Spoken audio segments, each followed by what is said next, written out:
The time is 5:32 p.m., and I'd like to make a motion that we get our meeting underway. Do I have a second? Second. Roll call vote. Eric Kelly, aye. Rick Smith, aye. Thank you. All right, just quickly, announcements. This meeting is being recorded by Marshfield Community Media, right? All right, great.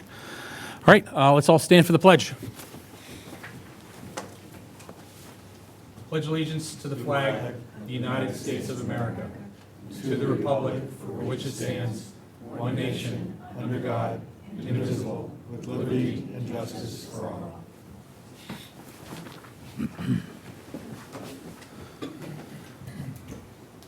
All right, if anybody can believe it, I have no comments.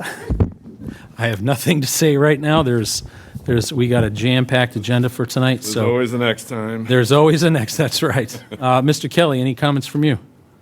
I just want to make sure if everybody's not aware of the upcoming heat wave that we're going to go through, so everybody just be prepared. I think they're talking high 90s Wednesday and Thursday, and I think we're going to break 100 on Friday, so the OSC Emergency Operations Center is well aware of it, and so I think they're planning for a cooling station just in case we have any problems in towns with people's electricity and all that and everything. This will be a time to look after your neighbors, especially those that were seniors and all that. Check on them, make sure they're all right and everything. But other than that, I think that's all I have to say. Thank you, Mr. Kelly, and well noted, well said. Peter? Nothing to add, Mr. Chairman. Well, I just had something to add. Oh, okay. Keep trying to get rid of you, and you keep coming back. Thank you. Okay. Thanks, but no. Well, thanks for being here, Peter. Thank you. All right, we'll move on to public comments. Looks like we have 3 signed up. First up is Priscilla Maglio. Ms. Maglio.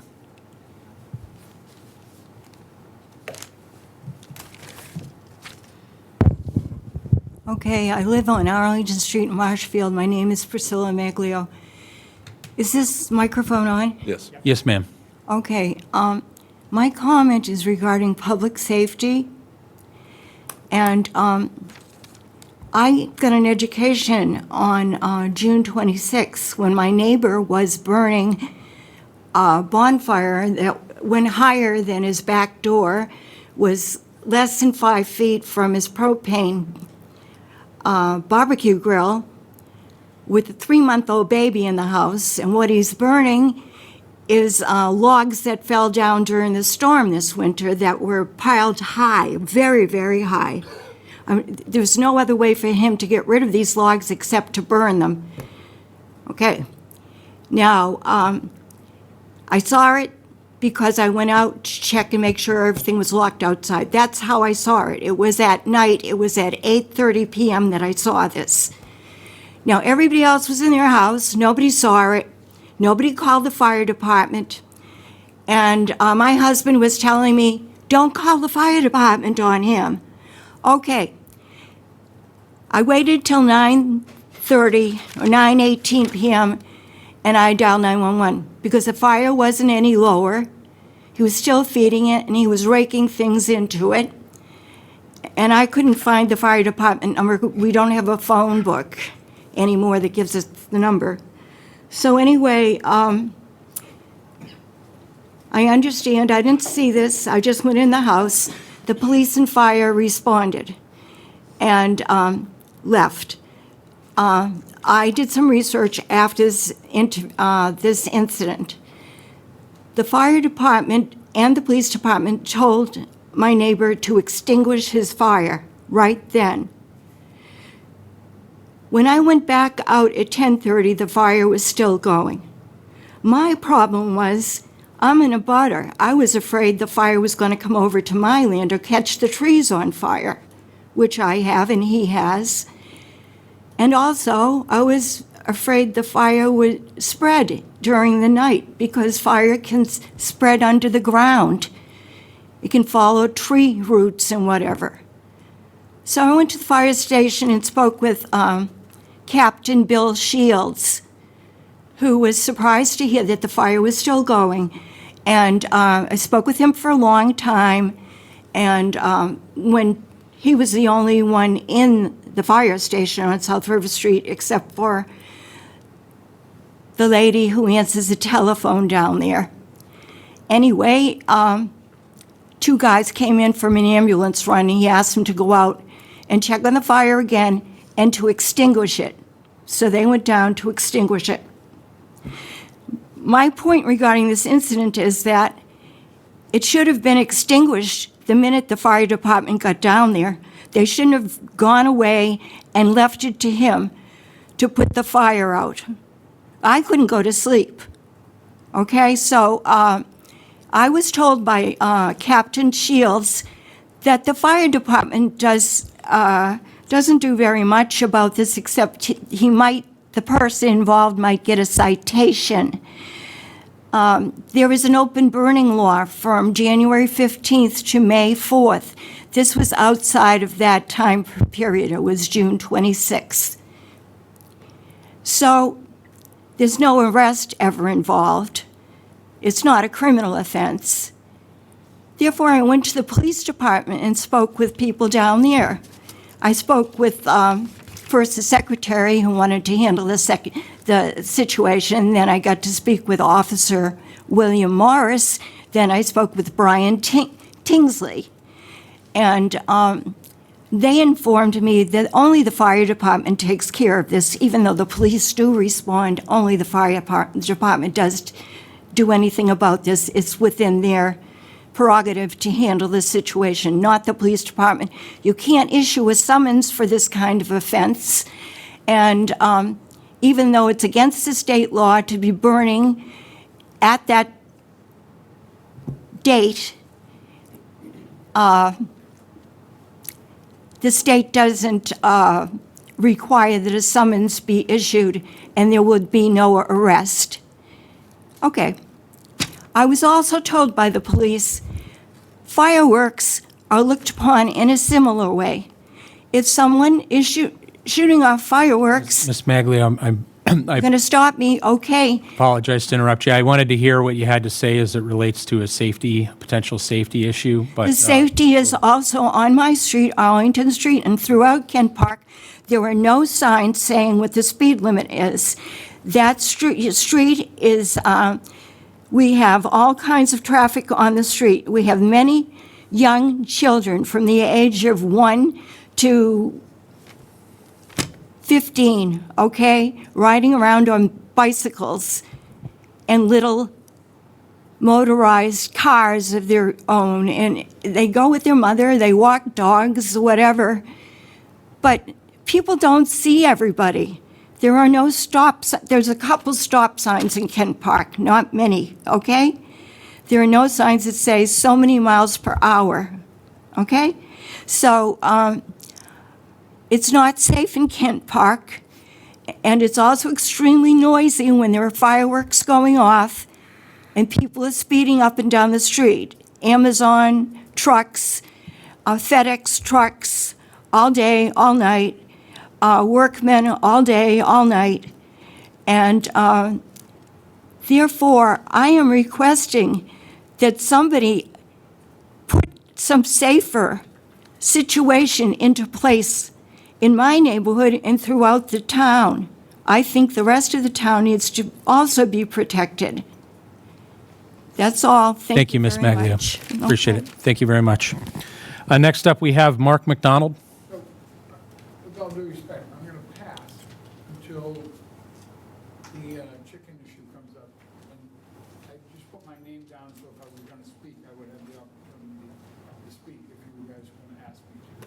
That's the only reason I put my name down. So the discussion that's coming up later, just so you know, is just in response to an inquiry that we received to the board. We're not, well, at least I don't plan on having any debate or major policy discussions other than to just, well, let me just finish, sorry. Other than just coordinate how it's being handled, because Mr. Kelly and I are not allowed to talk, except for right here and now. So I had to find a time to bring it up and say, hey, who's talking about it? If you do have a comment that you'd like to make to it, I encourage you to make that now, sir. Thank you. Well, I just want to state that I asked Mark to come when I was here yesterday, looking at the agenda, because you had it on there. Yep. And the whole thing is that Mark and I have been communicating on it, so if you want an update or more information, seeing that you and I can't talk, Mark can provide it to us, because Mark and the Board of Health have been the spearhead on this issue. So if you wanted a further update in regards to this issue, Mark would be the person. So if you want to have him talk about it and you want to get more updated, I say when the agenda comes up, if you want to bring it up, the first one or second one, and let him inform us of it, then you can do that. I agree with Mr. Kelly, and so thank you for that. Yeah. And this is the challenge of not being able to have any discussion other than right here and get now. that, yeah. So I lived that life too, yeah. I can't even coordinate like who's wearing what color shirt or tie or whatnot. God forbid we walk in the same I'm dress. just glad that I wore the red and not the blue tie today. Yeah, well, we can pick this back up then when we get to that agenda. Yeah, and I'll just Thank- tell you where we are with everything. Yep, thank you. I appreciate it. Mary Price. Hi, Mary Price, T-Rock Lane. Later on the agenda, we have a recommendation from the Opioid Fund Committee, and so I think it's important to give an overview of the opioid funds, a little bit of the history and a little bit of what's happening now with that. Over the last several years, and I'd say probably close to 10, Massachusetts and almost all other 50 attorney generals had sued a number of pharmaceutical companies and distribution companies for their part in the opioid crisis. The most well-known of that, obviously, is the Sackler family in Purdue, but there are a number of other companies that were involved in that lawsuit as well. So what happened was anybody who participated in that suit was awarded money, and a pretty significant amount of money. The money went to the states. The states then dispersed that to municipalities. What they did is they saved 60% in the state to disperse on their own through different projects, and then 40% went to municipalities, including Marshfield. Now, by law, these funds can't be absorbed into our general budget. They supplement and expand our local public health network, and as I said, they're not in the general budget, and they are restricted for identified uses from the abatement committee in Massachusetts. And those allowable abatement categories include opioid use disorder treatment, support for people in recovery, connections to care, harm reduction services like expending Narcan access, addressing justice-involved needs, supporting pregnant or parenting families, and prevention education. That's where the money needs to go. And as I said, it's restricted for those purposes. The current committee members that we have are Nick Corcoran from the Board of Health, Meg LeMay, who's Marshfield's town accountant, Chief Mike LaSalva from the Marshall Fire Department, Dan Mahoney, who's a community member and also a member in long-term recovery, whose voice is really crucial to helping us determine how those funds should be expended, myself, Patrick Sullivan, the superintendent of Marshall Public Schools, and Chief Phil DeForest from the Marshall Police Department. We've already put the framework into place. The Opioid Fund Committee started in August of 2024, and the first thing we did was put out a survey and had over 200 local survey responses. And so based on that, we started to allocate funds, and have already spent $75,000 or so in local grants. There's an application process, an RFP process for that. Some of those include youth prevention work through Drug Story Theater, Boys and Girls Club, JPH and Marshall Fax, the mental health clinician at Marshall Police Department, and a dedicated addiction recovery resource center at the Ventris Memorial Library. All of those were brought previously before the Select Board, recommendations from the committee that the Select Board approved all of those. The annual payouts will continue. They're staggered through 2039 and will continue to come into Marshfield. And I think I wrote the total here. It's close to $1.8 million to be spent on these categories. So as we continue, with the committee, the RFPs will go out. Community programs are eligible to apply and have, like I said, already been awarded funds. And we'll continue to do that and be as transparent as possible. We do have a page on the Marshfield Town website that's in the process of adding additional information, the survey results, and the upcoming grant RFP that we're putting out that would be due at the end of August. Mary, Yes. just hold on for a second. Yeah. Are you, Are you going to have her speak on this when the item comes up? Yes, this is my public comment, Eric, so that, like, we have an overview of the committee. all And then right. I'll specifically go to the grant request or grant recommendation Okay, that all we right, have. I Yep, got it. Yep, All right. yep. Couple of things that I just want to note is that for the first time in a number of years, overdose deaths in Massachusetts have fallen below 1,000. So all the people who have hoped the flags on town green will get smaller and smaller this year, I think there's going to be a noticeable difference. And that's because of the money that's being used to provide all of these supports. I'll mention the Overdose Awareness Vigil at Harbor Park on August 31st, which is International Overdose Awareness Day. And then I know we've done proclamations in the past, I'm not sure where that stands, for an Overdose Awareness Day or week. So thank you, that's my presentation. I'd like to take my life in my hands and respectfully request, Rick, that perhaps we could be moved from number 19 on the agenda a little closer to the top. Ms. Butler, who's here from Plymouth County Outreach, has another commitment later on. So, thank you. will number 18 work? No, I'm just kidding. Just kidding. All right. Put you on as number 5. Somebody has a hand up, right? I got here after the list had gone out. It's too late to put my name on that Do you want to do public comment? 2 minutes, I'll stay within that. Thank you. You're up. Yep. Just write her name in. Hi, Cecilia Del Cadillo, Genevieve Lane. Last week, I was here to explain Housing Authority versus Housing Trust. I serve on both at the moment, and I didn't realize that, Eric, in your case, you alluded to the CDC as far as where it was going to go, and I just wanted to address that, because the CDC stands for Community Development Commission, and it was newly formed in Marshfield. It's just in the infancy stages. But how I see it benefiting us as a town is, and I always think of numbers. I look at things and I formulate my opinion based on the value and the numbers.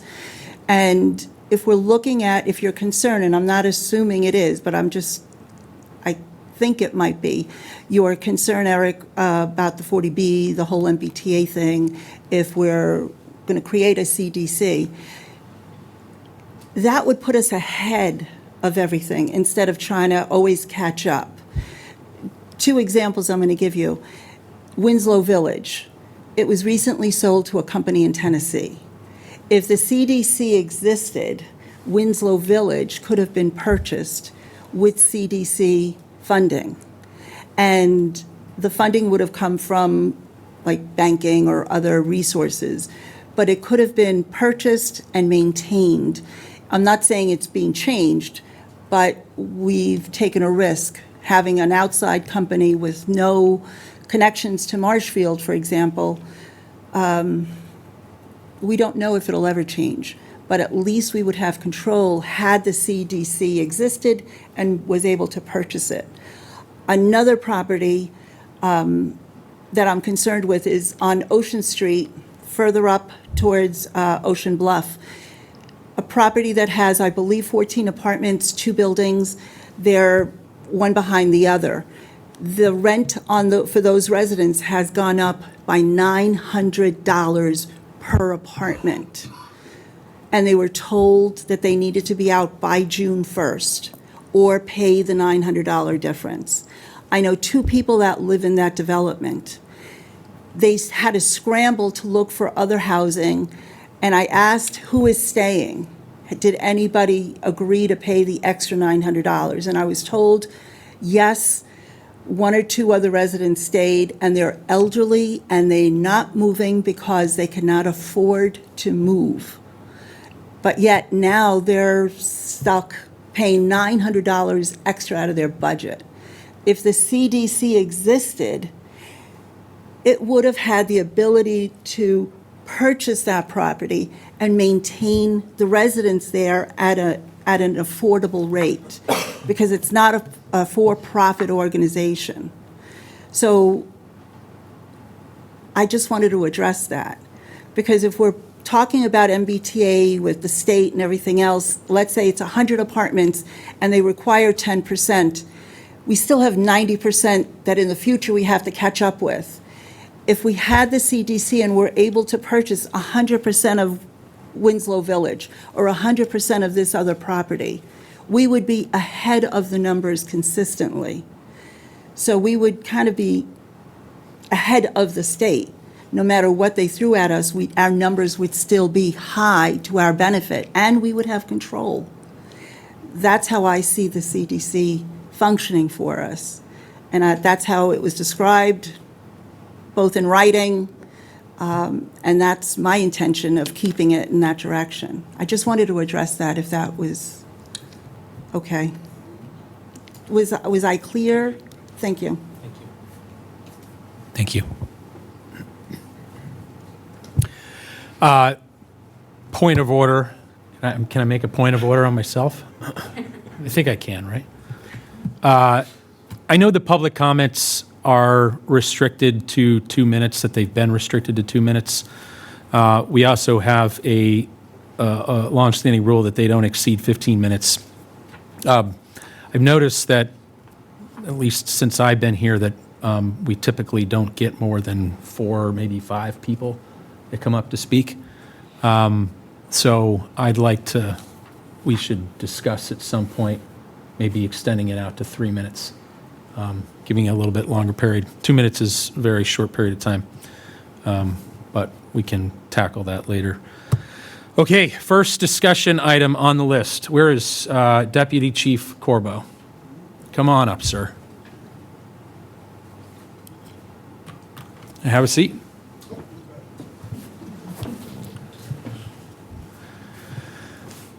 I want to know where you think you get off on being able to leave us. Yeah, I've really been lousy. I mean, is this not a demonstration of what happens when you try to leave us? We find a way to pull you back He in. wants to come with me. Well, thank you for being here tonight. No, thank And thank you for your, is it 35 years? 32 years. 32 years of service to the town of Marshfield. That's really, really something else, and really can't thank you enough for everything that you've done for our town. For those that don't know Deputy Chief Corbo, he's been with the town of Marshfield since almost 32 years exactly, July 11th, right? Correct, yeah. 1994. He became a lieutenant on June 4th, 2006. He became a captain on April 30th, 2010.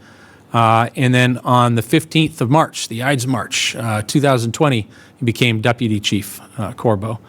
And you've been the acting chief, you were the acting chief of the fire department from October 21 to, or I'm sorry, October 20 to April 2021. You're an EMT, Yes. right?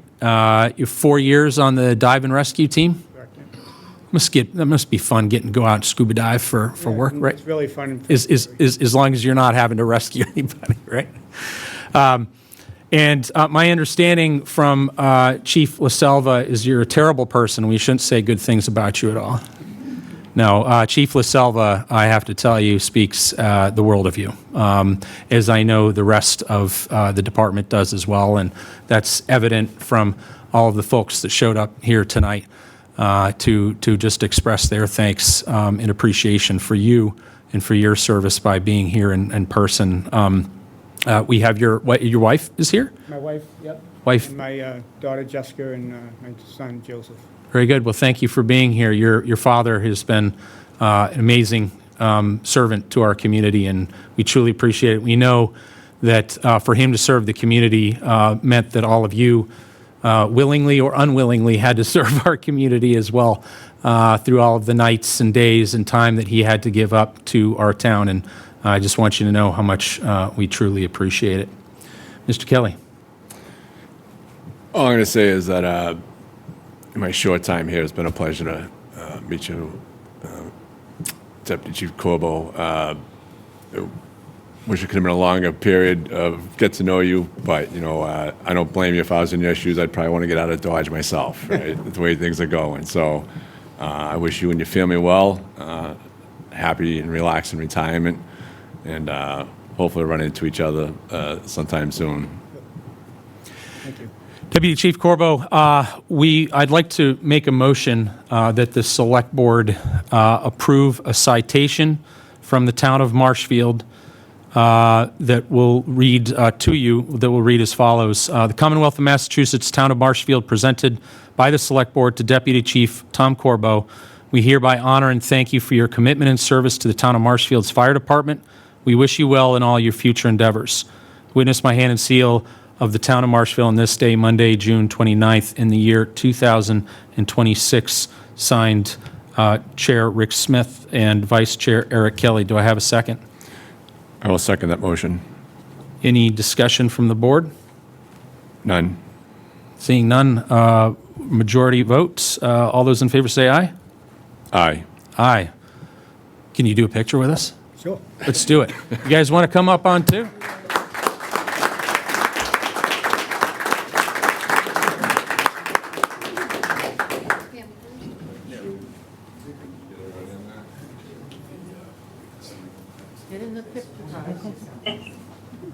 Squeeze in, guys. We got plenty of room. We can move the desk. Just furniture. Eric, would you come on?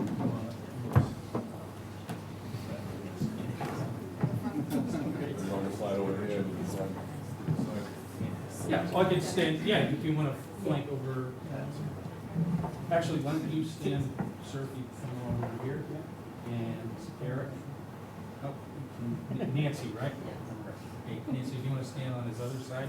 Oh, you want to stand? You and I stand Sit, next to each other? Yeah, actually, that's. I don't do this every day. I'll get it and I'll send them to you. All right, thank you.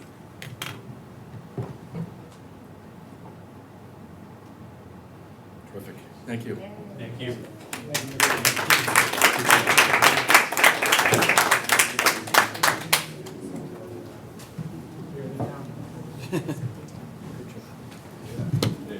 Good seeing you.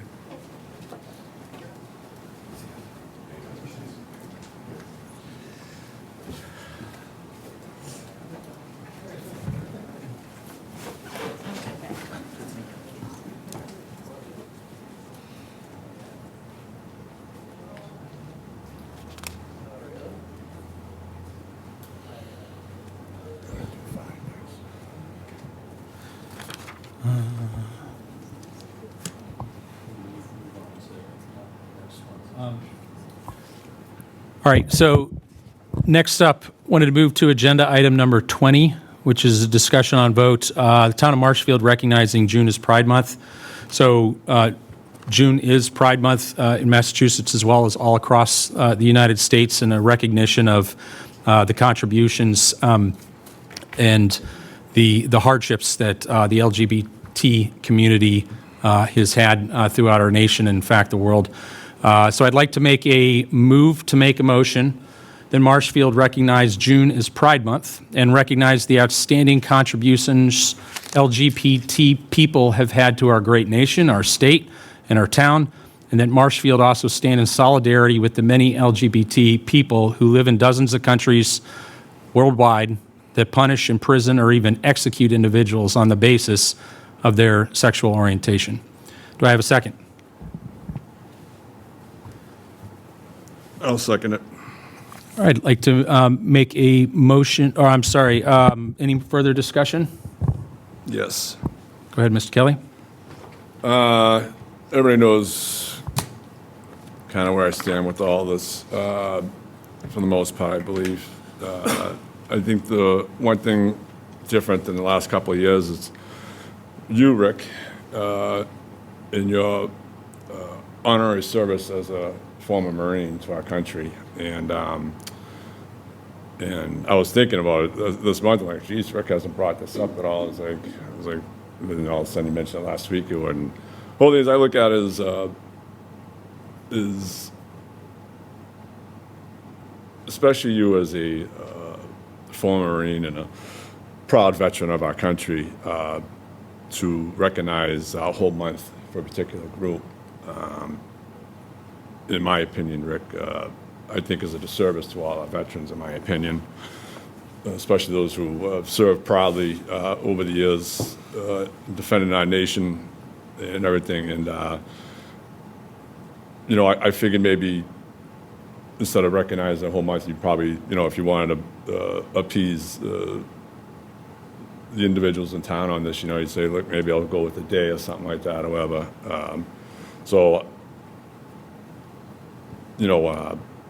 I just want to express my thoughts on it in regards to it and everything. So that's, I think, all I have to say at the moment. Thank you, Mr. Kelly. As I'm sure you can imagine, obviously, I understand what you're saying. I disagree in the sense that I think that there's nothing wrong with being able to celebrate and honor all of the people in different groups, et cetera, as we will throughout the entire year. And the LGBT community is just one of them. I specifically took this language. I was looking at language that was written in recognition of the LGBT community from across the country. And this actual quote that I just read came from our president, came from Donald Trump. I thought I don't have a copy of that, so. no, that's fine. I can read it again, but he didn't say the part about Marshfield. I did put that part in. But I thought that it was particularly poignant in particular because he was the very first Republican president since Bill Clinton had began recognizing it. Has been the only Republican president that has ever recognized Pride Month and gone out of his way to write that. He tweeted that, and so I thought it would be proper to use it. But I look at comments I have. I look at it as that I don't think it's necessary that we have to honor or celebrate, I guess, somebody's sexuality, in my opinion. Okay, thank you. Well, seeing we've had discussion, any further discussion? That's all I have to say. Okay. I'll make a call for a vote. Majority vote. All those in favor say aye. Aye. All those opposed? We got one aye and no opposed. What does that mean? Just does it has to pass by majority? Okay. Abstention, yes. Abstention. Okay. So. Okay. All right. Okay, we'll move on to agenda item number, we're going to do for number 3. We'll do I told you I'd do it number 5, we'll make it number 3. Come on up, since you're waiting so patiently over there. Agenda item number 3, and as we're going to take this out of order, is actually agenda item number 19 on the agenda, which is the opioid fund request for proposals. And if you could introduce yourselves again, I appreciate it. Yes, Mary Price, T-Rock Lane. My name is Vicki Butler. I'm the Executive Director for Plymouth County Outreach. Thank you, Mary and Vicki. Appreciate you guys being here tonight. Thank Or you. ladies, sorry. We're fine. Thank you very much. What we're actually doing tonight is to give you a recommendation from the Opioid Fund Committee for Plymouth County Outreach. They responded to an RFP, wrote a grant, which are in your packets there, and the Opioid Fund Committee unanimously and wholeheartedly supports funding Plymouth County Outreach. I'm going to just read for a second. Plymouth County Outreach is a multifaceted collaboration of the 27 municipal police departments in Plymouth County, including Bridgewater State University, and working together with recovery coaches, community coalitions, and organizations to make treatment, resources, and harm reduction tools to people who use drugs in their family. And their overriding goal is to provide compassionate, judgment-free support while reducing overdose fatalities. The Marshfield Opioid Fund Committee is recommending the full requested amount by PCO of $32,000. Ms. Butler will talk a little bit about the organization and how that formula came about, but I just wanted to go over the reasons why the committee recommends funding Plymouth County Outreach. as we said, they collaborate with 27 municipal police departments and Bridgewater State College, University, excuse me. PCO addresses the 7 allowable opioid abatement categories, which I went over before in the public comment. They address every one very succinctly and very purposefully. There's a lot of municipality collaboration. I didn't write it on here, but there's a number of towns in the Plymouth County Coalition who have pledged funds for Plymouth County outreach, and a number of other ones who have already funded it. The reason why we're looking for money, or they're, looking for money, is that the grant that has funded them for years is ending. And so this was a way for them to continue their work. And the abatement funds really supports this type of collaboration.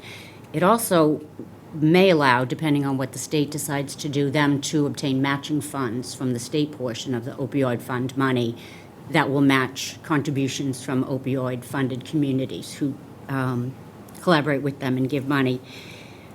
As you'll see from what Ms. Butler says, and from the packet that I gave you, they're very data-driven. They work with Kelly Research Associates, who monitors and provides data on all the services that they provide.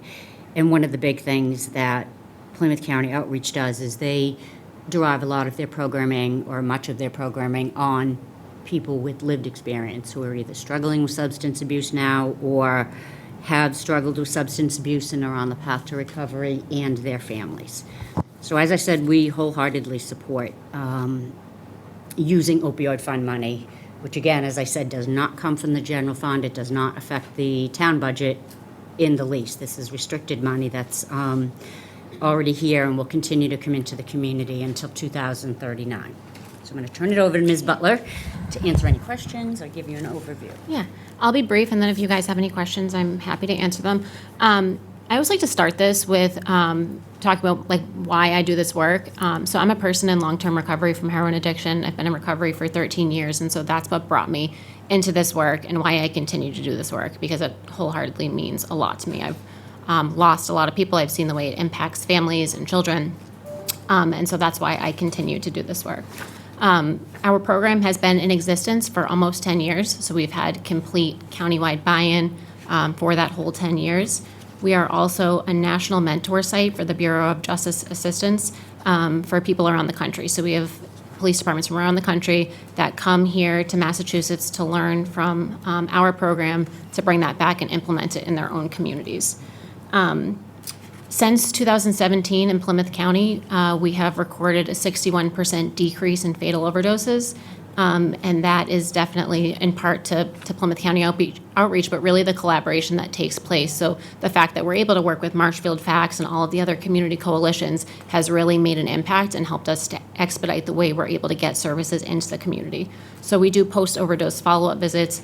We do at-risk visits for maybe people who haven't overdosed but who are struggling.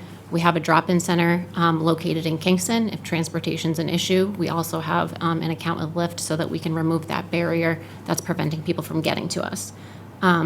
We have provided, at this point, over 20 Nalox boxes to the Marshfield community. That's including the schools and some of the municipal buildings. And all of our programming, everything we do is completely free of cost for the community. We're not insurance-based. We don't have wait lists. So someone not having insurance or being on a wait list isn't going to prevent them from seeking services with us. As Mary said, we are looking for support from all of our communities so far. We haven't gotten any no's, so we've gotten a lot of commitments from other municipalities. We're still working on that, as I'm one person and there's 27 communities I have to go visit.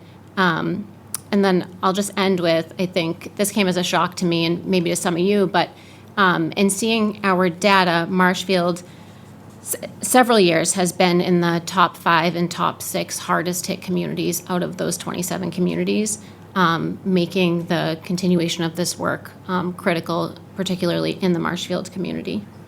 So I think, unless there's anything I forgot. Yeah, the one thing that I would add is that Plymouth County Outreach, working with all the police departments, works extremely closely with Marshfield Police Department. They have 2 dedicated officers who work on the post-overdose calls, at-risk calls. Ms. Butler was just talking about the trainings that they did for Marshfield Police Department to make sure the entire force is aware of the services that they have, and then just expanding ways that people can access those services. Yes, yeah. So we had some grant funding, so we were able to go in and do a 4-hour curriculum, which helped equip them with the resources that they need to then make referrals to us. And then that prompted me to think about, so the state releases data about 6 months after, after things have happened. So with our data, we're collecting real-time data so that we can catch if there are any concerning trends or anything. We're able to catch those in real time. We're able to alert the community. We're able to alert our community partners. And I think that that definitely plays a role in being able to reduce overdose fatalities when we can address things as they're happening rather than waiting 6 months. Okay. Any questions? Yes, thank you. And what did you say that the reduction's been in opioid overdoses since? Since 2017, Yep. Plymouth County has recorded a 61% decrease in fatal overdoses. That's fantastic.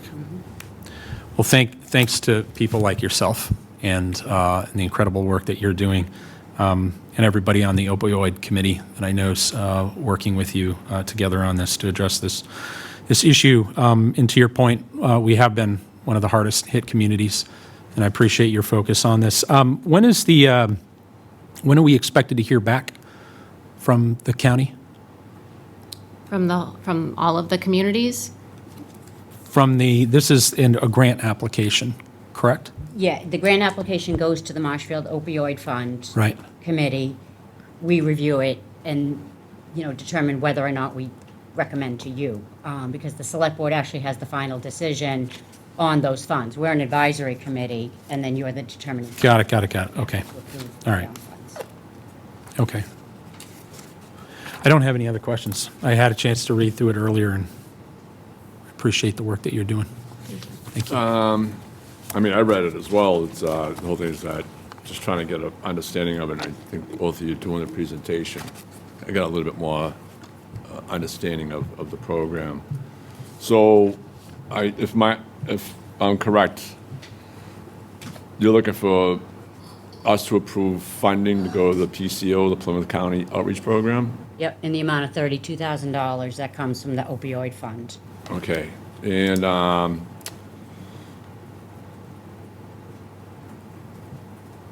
what are the other communities? Do we have a list of what the other communities are paying into this? There was a formula that PCO developed. I'll refer to Yeah, Ms. so I forgot to mention that part. There's a lot of things. So the way that we broke down the budget was by population. So what percent of the population each community makes up is how we did that. And we have an advisory board of doctors and police chiefs, and then an executive board of 3 police chiefs. So this has been like an ongoing discussion for a year and a half with our advisory board as far as how we were going to determine how much each community paid. So for most community, that made sense in relation to what they were getting for opioid settlement funds between 2023 and 2039. Do we have that breakdown in our folder here? You do not have it, no. No, we could probably get it if you Yeah, wanted it. absolutely. That would be But, helpful. yeah, like Ms. Butler said, based on population, and all of the awards to all the municipalities are different.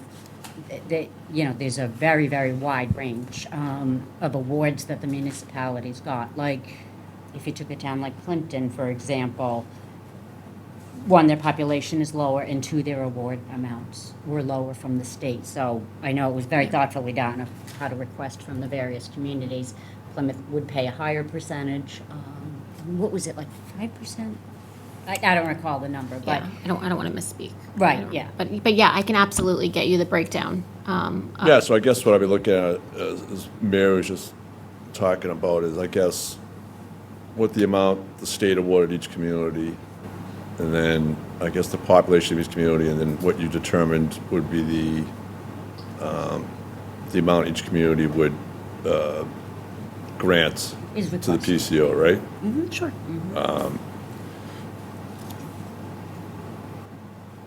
The reduction, now, this is the one thing I noticed in here, it talks about in regards to cases, but everybody,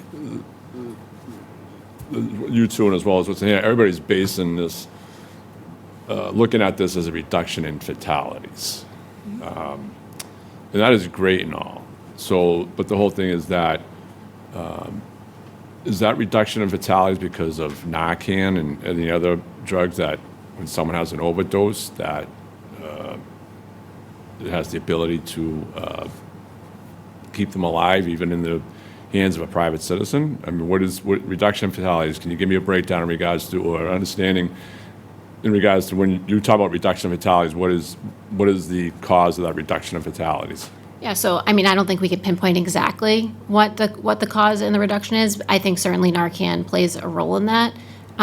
I think we have evidence-based treatment options. There's medications for opioid use disorder. There is more bed availability. Insurance guidelines have changed. So I think that there's a lot of factors that play into why we've seen the reduction, including like the collaboration. So when people in recovery can work with law enforcement and work with fire and work with public health, we're able to expedite the way that we're able to get into the community. We're able to remove the barriers when we can sit at a table and have conversations about why people are using substances in the first place and what's preventing them from accessing services. So I don't think there's like one reason why we've seen a reduction. I think that there are a lot of things that play into it. So it's not something I guess you're keeping track of the total number in regards to reduction of fatalities, but you're not studying in regards to what those reductions are. Would that be my understanding, and why? I think that their data reflects the services that they provide, and by providing the services, that increases the chance of people getting into treatment, people staying in treatment, people receiving the supports that they need after they leave treatment programs. It's an ongoing continuum, and for the past, I don't want to say decade, but maybe a few years less, everybody has tried to put money into this issue. The state, the feds, counties, like everyone has been trying to address this through, like you said, Narcan, harm reduction, and the things that Ms. Butler mentioned in terms of just providing more services. When an individual or a family member are kind of out there on their own, the chance of them accessing treatment and services and preventing overdose are lower. And if the services are there, people can access them. One of the really fascinating things that Plymouth County Outreach has done in terms of the whole community is that they make police departments aware of what is happening in their community with, globally and also with individuals. For example, if an individual who lives in Marshfield overdosed in a different town, that police department would notify Marshfield Police just so that they knew, that there's a concern for this individual in your town, and then there's not immediate outreach, but it's an awareness that this is a citizen in your community who might be in need, and they may do some outreach. If it's an overdose, they'll do some outreach to the individual and the family, where they go right to the house with a plainclothes detective and some type of recovery coach to offer these treatment services, so that there's hopefully not another occurrence of an overdose that is fatal. Certainly the Narcan, and I think, most of the police departments can tell you, and there's a lot of Narcan that's administered before emergency services even arrive, that family members or bystanders or people in the public, in the community, in the work setting can administer Narcan before emergency services arrive. So that piece of things has really expanded. But again, the access to services and the somebody who can go right to the individual and tell them these services are available to you makes a huge difference. The services part is great and all that, but I mean, like I said, I'm reading this report and I'm seeing in a lot of it covers reduction of fatalities. It seems like it's a big topic, but the whole thing is that, all right, I see reduction of fatalities, but maybe I'm missing it, but I don't think I am, because the way you explained it, and I don't think you really know, is that, because I don't think anything's been put forward into it, is what is the reason in reduction in fatalities? Yeah, you're not going to be able to find. You're going to be able to find a lot of speculation. There's a lot of things released on why people think that there's a reduction in fatal overdoses. But I think like the more important piece is, at one point, Plymouth County suffered a loss of 147 individuals, and this past year, it was 58. That's 58 too many, but I think as long as we're progressing in that direction where we're lowering those overdose numbers, like that's the important piece. I think there are way too many factors that have changed in the last decade that would contribute to a reduction in fatal overdoses. So, we had the Good Samaritan law that passed, which made people a lot more comfortable with calling 911 in the event of an overdose, where prior to that, it was a criminal offense and they'd be arrested. So I think that's a huge factor. I think certainly Narcan availability. When I started, not even all of the police departments were carrying Narcan to administer, so that's a huge change. The insurance carriers have changed a lot of the barriers that were preventing people from getting into treatment. So I think all of those things could be factors, but I think it's almost impossible to identify exactly what. Like I don't think it's any one thing that's contributing to this reduction. In regards to treatment, because a lot of this covers, and I think, and you discussed that, in regards to, I think there was a little chart here in regards to the treatment progress, I think on a monthly trend here. If I'm reading it right in regards to how you have it outlined. So all right, so you highlight that there's lower fatalities in regards to overdose and everything. So how is it looking right now based on those that, I guess, drug users? And then are we seeing a decline in that? Are we seeing better outlooks in regards to people not doing drugs anymore? Like, even those that did, they're in treatment, they're progressing. Things look good in regards to that. So I mean, are those things that are showing, if I'm reading it right in the chart here in regards to the numbers seem like to be dipping, is the treatment process and the counseling and all that seem to having a big impact? And do you see that on the overall down the road, continuing going forward?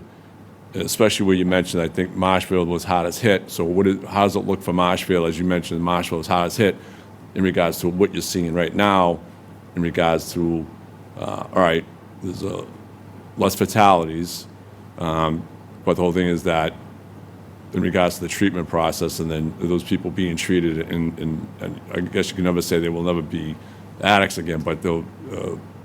They're in recovery would be. Thank you for that. Yeah. So how's that all look in regards to going forward? Yeah, so I'm not sure if you're looking at the same thing that I'm looking at, but if you are, on page 9, it talks about like the accepted services and resources rate. So of the follow-ups that we did last year, 88% of individuals were accepting of some kind of service.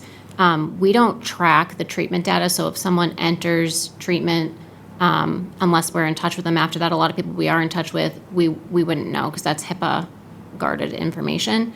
But when we're going out and we're doing these follow-up visits, 88% of the people were accepting of some kind of service that we offered. So that could look like us getting them a detox bed. It could look like us putting in a referral to a mental health clinician. It could look like us providing a list of local resources in Marshfield that they could access, or anything else, providing them information about local recovery centers. It could look like connecting them with a peer recovery coach at our center, which would be completely free of cost to them. They could come in and they could regularly meet with that recovery coach, or really anything that they were interested in learning about as far as their recovery, we would help connect them with. You have anything to add, Mary?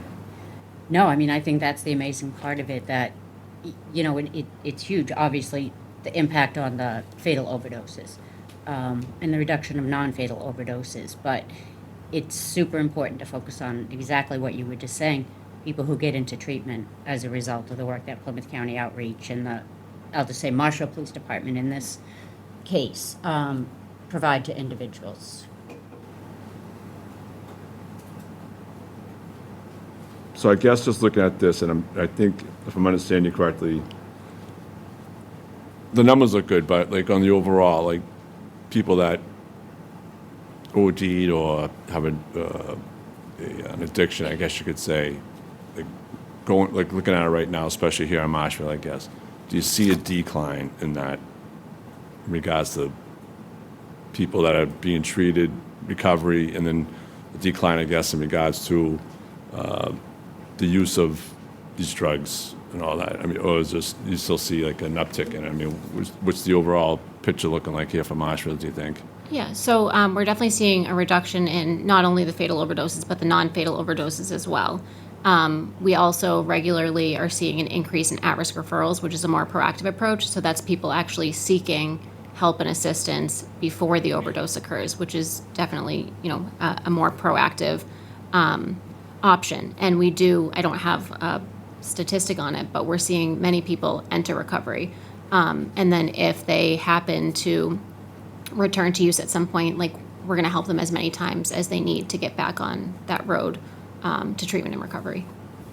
And I'd just like to share, previous to organizations like this and the growth of Plymouth County Outreach, the process for treatment that individuals frequently had to make, and it can't be a family member who calls a treatment program, it has to be the individual themselves. The first question they ask you, okay, what's your insurance? Then you go through a phone intake, and then they say, well, could you call back on Wednesday? Could you call back on Thursday?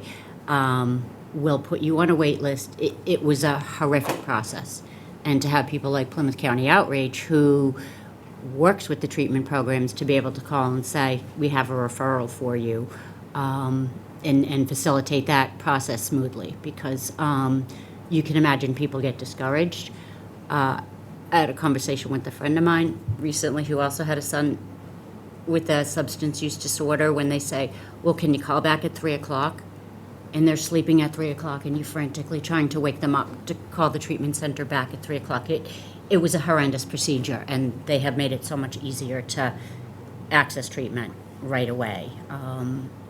They have a couple of individuals who work for the treatment centers, reputable treatment centers in the area, who, as I say, can facilitate that inpatient process very quickly. Because you might lose the person, too. I'm ready for treatment today. Tomorrow's a different story, because this is an illness, and Very short window of opportunity. yeah. Mm-hmm. So I think, to just kind of sum up what you've been asking about, Eric, I think access to treatment is huge, and PCO has really opened those doors, access to treatment.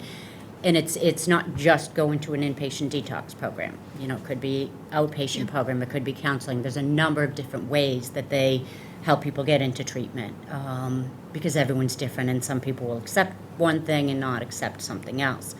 The follow-up services that they do, the services for families, if you can picture a family member whose loved one overdosed the night before, and they survived and made it to the hospital, now what? Like, they have been on their own, but now someone from Marshfield Police Department, a plainclothes detective and a recovery coach, will come sit at your kitchen table and say, look, this is what we can do. It's a very smooth process, as opposed to just frantically not knowing what to do and calling and calling and calling. And the resource before was to do a civil commitment. That's what people were told to do. Oh, well, Section 35, then a civil commitment. One, it's challenging to do, and two, it's not a good treatment option for people. Yeah, I think, because like earlier you were saying, like with the reduce the fatalities, but you're talking about treatment. I'm trying to figure out how those two going together. But I think as you explain it further, my understanding is that those that are more people getting help are more likely not to, I think there's a term, Relapse, yeah. Yeah, thank you, relapse. And die. Possibly, yes. Yeah. So the whole thing is that, so the relapse portion of it, so if they're getting the treatment and they're getting that maybe around the clock care or some kind of attention, that they're not relapsing and put in that position where they're going to be a fatality number. So now I get what you understand in regards to the treatment part of it and everything like that. So, yeah. And they have a resource to call back. Yeah. As opposed to relapsing, and it's just, once again, the family just trying to figure out what to do. they have a resource. Yeah, it's that connection piece, because as you alluded to, like, there's no one size fits all. So it's like really individualizing what each person needs and being able to connect them to those resources, which I think wasn't, I know for myself, that wasn't an option. It was like, there's detox or there's AA meetings, and those are great options for people that works for, but there are so many other options. So it's really removing the barriers that are preventing people from accessing the resources that will help their individual needs. I appreciate it. Thank you so much. Thank you. I'm good, Rick. Thank you, Mr. Kelly. Just one more comment. It's a good use of money coming from the big pharma companies, right? Yeah. Help the very people whose lives they've helped to destroy. Okay. Make a motion that the board vote to approve the opioid fund request as submitted to the select board. Do I have a second? I will second that. Any further discussion? Yeah, you said 32,000, right? I think we should put a number in there. Oh, in the motion? Yeah. Yep. It's fine. I can do that. Anything else? No, I think I think just put a number in there as was presented to us, and I think that should be good. I move that the board vote to approve the opioid, I can never pronounce. Try spelling it every time. Move that the board vote to approve the opioid fund request for $32,000 as submitted to the select board. Do I have a second? Second. All in favor, say aye. Aye. Aye. Motion carries 2-0. Thank you. Thank And you very I'd much. like to thank you. This was probably a longer discussion than either Vicky or I anticipated, but I really like it because it provides an education, for folks that are, kind of new to this field, community members who need help, family members, individuals who need help. Being able to share in a forum like this will have an impact on the community, so thank you very much. I would agree Absolutely. with you on that. Yeah. All right, thank you. Thank you. It's, we have Opioid Awareness Week that's coming up in middle of August. It's usually the end of August. August 31st is International Overdose Awareness Day, so a lot of people focus their efforts around the 31st, which we will do this year. We try to do it on the 31st, but then you get into Labor Day and all that. But for the next few years, we're going to be able to have it right on the 31st. It'll be a Monday this coming week. We'll start to put out some information, but that's a vigil that we've held at Harbor Park for a number of years now, to honor those people that we've lost and to support the families who Thank have you. lost individuals. Yep. And I think typically the select board does a opioid awareness proclamation I believe right around that so, time, yeah. right? You have in the past, yes. Okay, Yeah. All right. great. Thank you. Thank you. Thank you for your time. Thank you. Okay, we'll move on. Where are we in the agenda?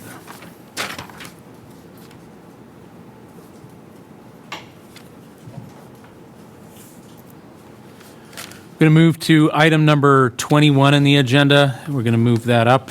Discussion and vote on annual board and committee reappointments for the terms expiring June 30th, 2026. We have 3 on here: Capital Budget Committee, Conservation Commission, and the Marshfield Municipal Affordable Housing Trust. I'll start with the Capital Budget Committee. It says 1 vacancy on here. Just to correct this, there's actually 2 vacancies because Jack Griffin turned in his resignation from the Capital Budget Committee, I believe, a week or 2 ago. And so that opens up 2 spots. We have 4 applicants, or 3 applicants for the full board seat, and then 1 for an alternate seat. The alternate seats are not yet created. They will be once approved by the legislature, as that was part of town meeting at the end of April. Okay, so for the 2 seats, I looked through the resumes. I looked through Mr. Griffin's recommendations and the email that he had sent us about a week and a half ago. My recommendations would be Jeff Seen and Doug Coyard. and I probably just destroyed two names. Yeah, I think Jeff's name is Sine, Sine, thank you. and then Doug Coolio, I think you're correct on. So, Hey, Rick, can I interject for a second? It's Jack Griffin. I just want to tell you the number of people that you have right now is incorrect as far as the openings go. There is, on the board right now, exists Bonnie McCarthy and Linda Walsh. So there's 3 positions open on the capital budget. My resignation, because I'm running for, select person, Billy Last, who passed away, and we had an open position right there. So the point that we were doing at that point when we had our meeting on this to recommend to you guys was that there was 3 positions available on the regular select board, and then 1 which was for alternate, which John Byerson wanted to go on. And I understand that once the legislation goes through, but there is 3 openings right now. And that's all I had to say. Thank you. yeah, I believe he's correct when I was, that jogs my memory in regards to how many positions, I think on the old sheets there were, I think it was 3, when I was reviewing it. Is there not 5? Well, he's got 2, he's Seats? got 2 there now. He's out. And like you said, Billy Last Senior passed away, and I think there was another opening just as an opening. And then we have the potential for 2. I'm incorrect. Dean Scrivener's here, so there's 2. I'm sorry. Thank you, Mr. Griffin, for correcting the record. All right, so it is 2. All right, I'll revert back to my previous statement. Jeff Sine, Sine. and Doug Colliard would be my recommendations. It should be 3, right? Will be two empty spots, and that's what Mr. Griffin just corrected himself. So we're saying the 3 spots are filled because the last person you mentioned there, right? Is that what you're Correct. saying? Yeah, okay, Yeah. all right, okay. Yeah, I'm good with that. No discussion, okay. And, okay. And I'd like to talk to Adrian and John about their applications and about the alternate seats that will become open soon. So Chelsea, can you reach out on my behalf? Just for me, not for Eric, but just on my behalf to reach out to talk to them. Adrian and who else? John Brierton. Any discussion? Not on capital budget committee. Okay. I'd like to make a motion to fill 2 seats on the Capital Budget Committee for terms starting July 1st, 2026 and ending June 30th, 2029. Right? Math Yep. people catch me, right? I'm right? Okay, good. I think so. The seats to be filled by Jeffrey Sine and Doug Colliard. Do I have a second? Second. Any further discussion from the board? None. Seeing none, all those in favor say aye. Aye. Aye. Carries 2-0. Conservation Commission, there's 3 vacancies, 2 names. The 2 names are Corey Miles and Elizabeth Lake, who are both currently sitting members on the Conservation Commission. I have no opposition to them staying on the commission and thank them for their continued service. Any discussion? None. I'd like to make a motion that we reappoint Corey Miles and Elizabeth Lake to seats on the Conservation Commission beginning July 1st, 2026 and ending June 30th, 2029. Do I have a second? Second. Any further discussion from the board? None. Seeing no more discussion from the board, all those in favor say aye. Aye. Aye. Motion passes 2-0. Hold on, Rick. If I may. Also, our chair, Craig Hannafin, needs to be reappointed to the commission as well. Okay, can you send a email to Chelsea about it and we'll add it to the... Yes, we have a copy of her application for reappointment submitted and everything. Yeah, I just Perfect. wanted to clarify that as well. Nope, I appreciate that, thank you. We'll Thank you make very sure much. that that gets added to the agenda. What was that request? He was saying that there's another member of the commission that just submitted their Yes. application for Yes, Corey Miles and Elizabeth Lake, as well as Craig Hannafin, are set to be reappointed. Craig Hannafin was reappointed, I think, my first or second year in here. Why would she need to be reappointed again? I'll have to double check her contract. It's not in front of me right now, but to my knowledge, she was set to expire again. I don't think so. I think she was reappointed. The Last spreadsheet year. I have says that it expires in 2028. Oh, okay. Sorry about that. No. Thank you Hey, very you're much. 2 years early. Yes, I'll be back in 2 years. You'll be back in 2 years. All right, very good. Thank you.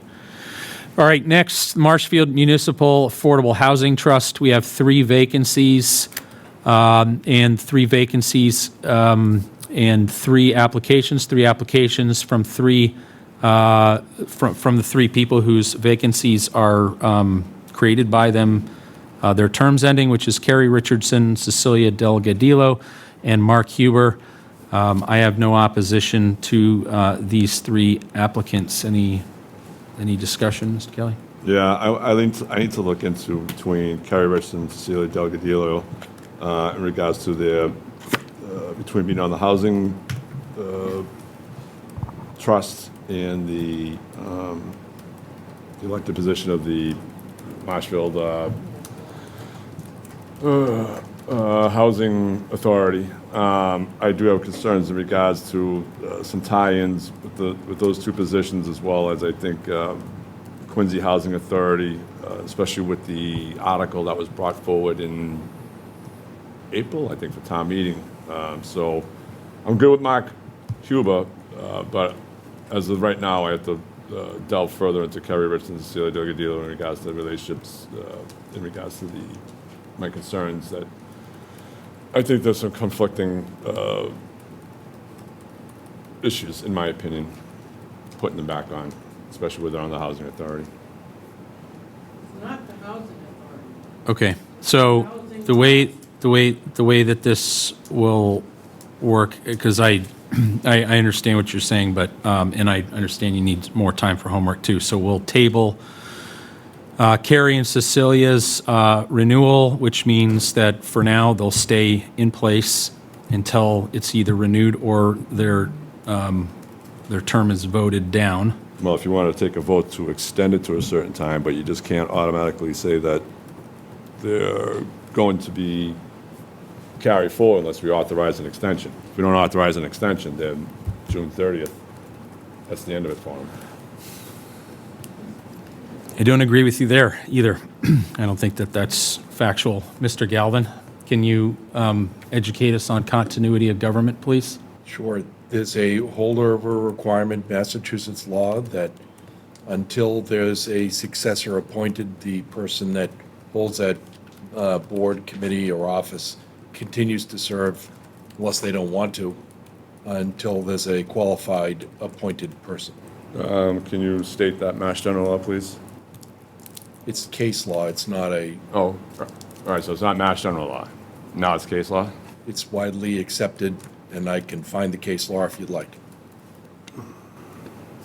Yeah, that would be helpful. So, Chelsea, can you put them on the agenda for the next meeting?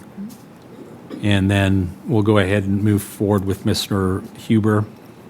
I make a motion to reappoint Mark Huber for a seat on the Marshfield Municipal Affordable Housing Trust beginning July 1st, 2026 and expiring June 30th, 2029. Do I have a second? Second. Any further discussion from the board? None. Seeing none, all those in favor say aye. All right. Aye. Okay.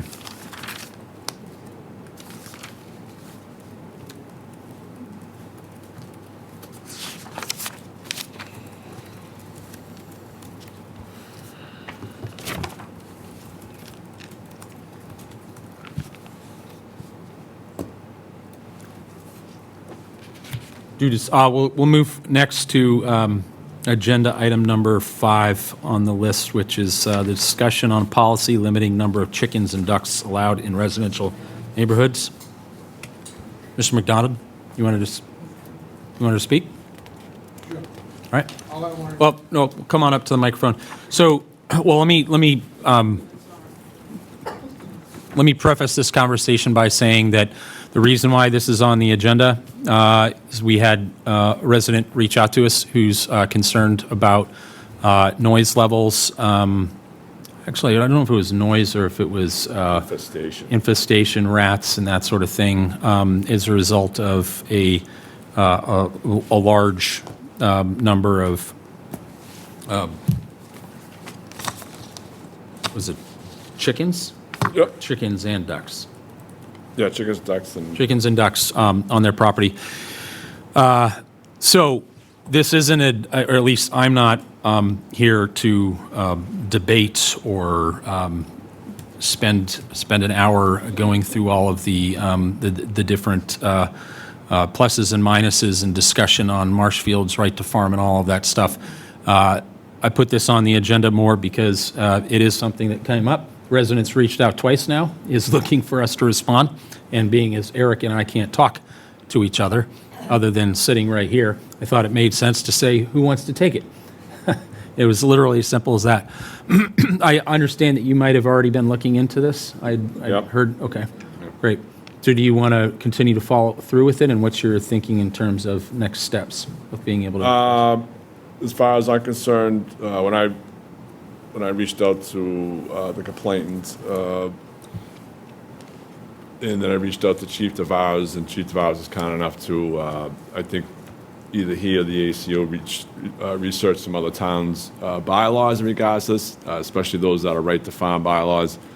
What they had set up, those bylaws set up, it pretty much, it was the Board of Health that was in charge of these situations. So I reached out to Mark, talked to Mark about it, and Mark said that he'll look into it further, but I left me the impression that he'd be more than comfortable to take this up and start getting it addressed. And I saw it when I was in the office yesterday reviewing the agenda items. I saw this on there, called Mark, or emailed Mark, and gave him the heads up, say, hey, you might want to come in, and so you can give an overview to Rick about this, get him up to speed. And Mark was kind enough to come in and do that.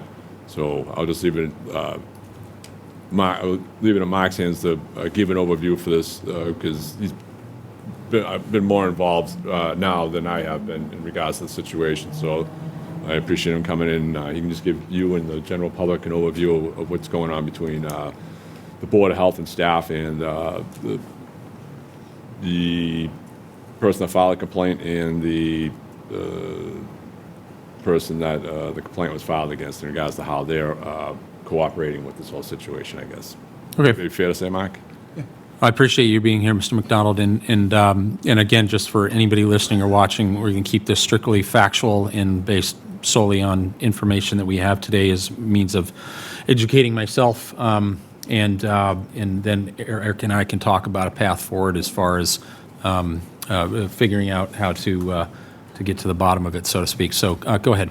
So in my 18 years on the Board of Health, I'm the chairman of the Board of Health, and I just want to make you all feel comfortable. We are aware of the situation. We have served an order to abate the nuisance, because we consider this a nuisance.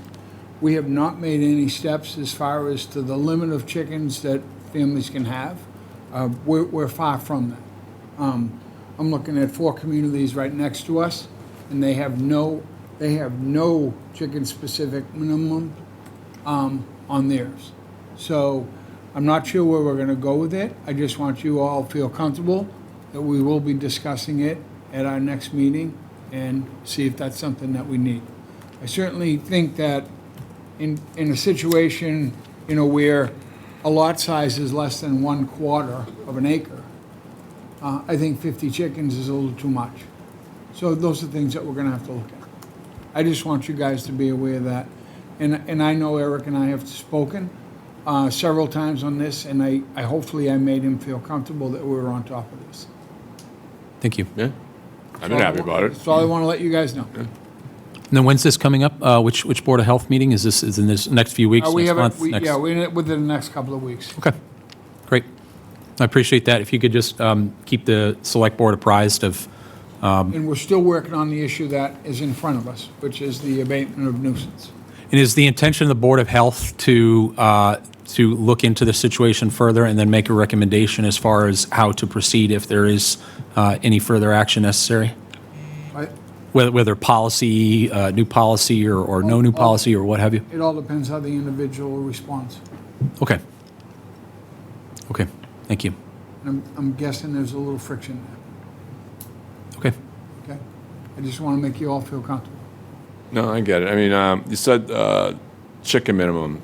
Now, some of the communities have one Yeah. chicken per every 2 square feet, I think, right? So wouldn't that be a chicken minimum on a property? We haven't got that far yet, but I'm looking at. No, I don't think we have that policy in itself. No. Other communities do. We're looking at Duxbury, Pembroke, Duxbury, Kingston, and Hanover, and lot sizes for two of the towns, Duxbury and Hanover, they don't even state it, that there is any lot size, any limits to any lot size.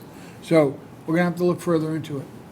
We are a right-to-farm town, and we're gonna make sure that we do our due diligence to stay within those parameters of the right-to-farm. Great, thank you. Yeah, again, if you could please keep us apprised, and then Chelsea, could we make a note just to revisit this a month from now? Sure. Just as a quick discussion item to make sure that we got an update. Thank you. Thank you, Mr. McDonald. Good, okay. Anything else? Have a good night. No, it's, I do think this is an issue that I'm getting the feeling it's a touchy situation between the right to farm, but also the neighbors of this. And my look at it is that I do think the policies need to be put in place in regards to these situations. Fairness to the owners of the animals and fairness to the neighbors of the animals, in my opinion.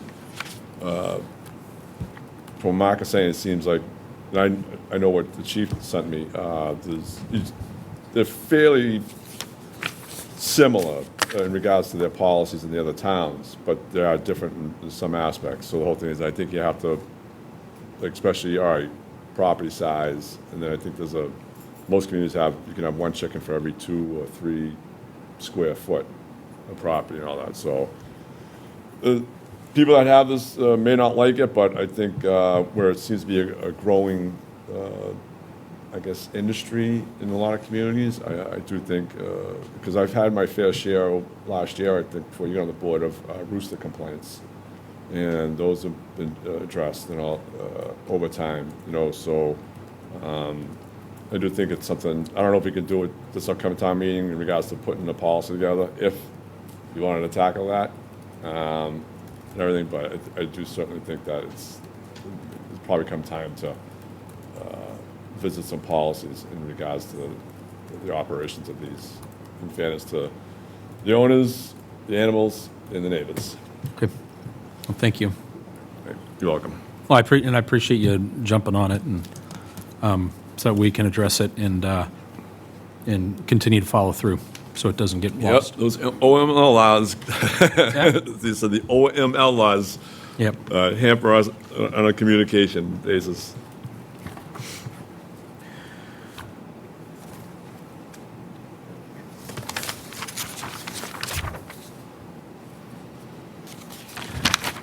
Do we have representatives here from Mia Ragazza?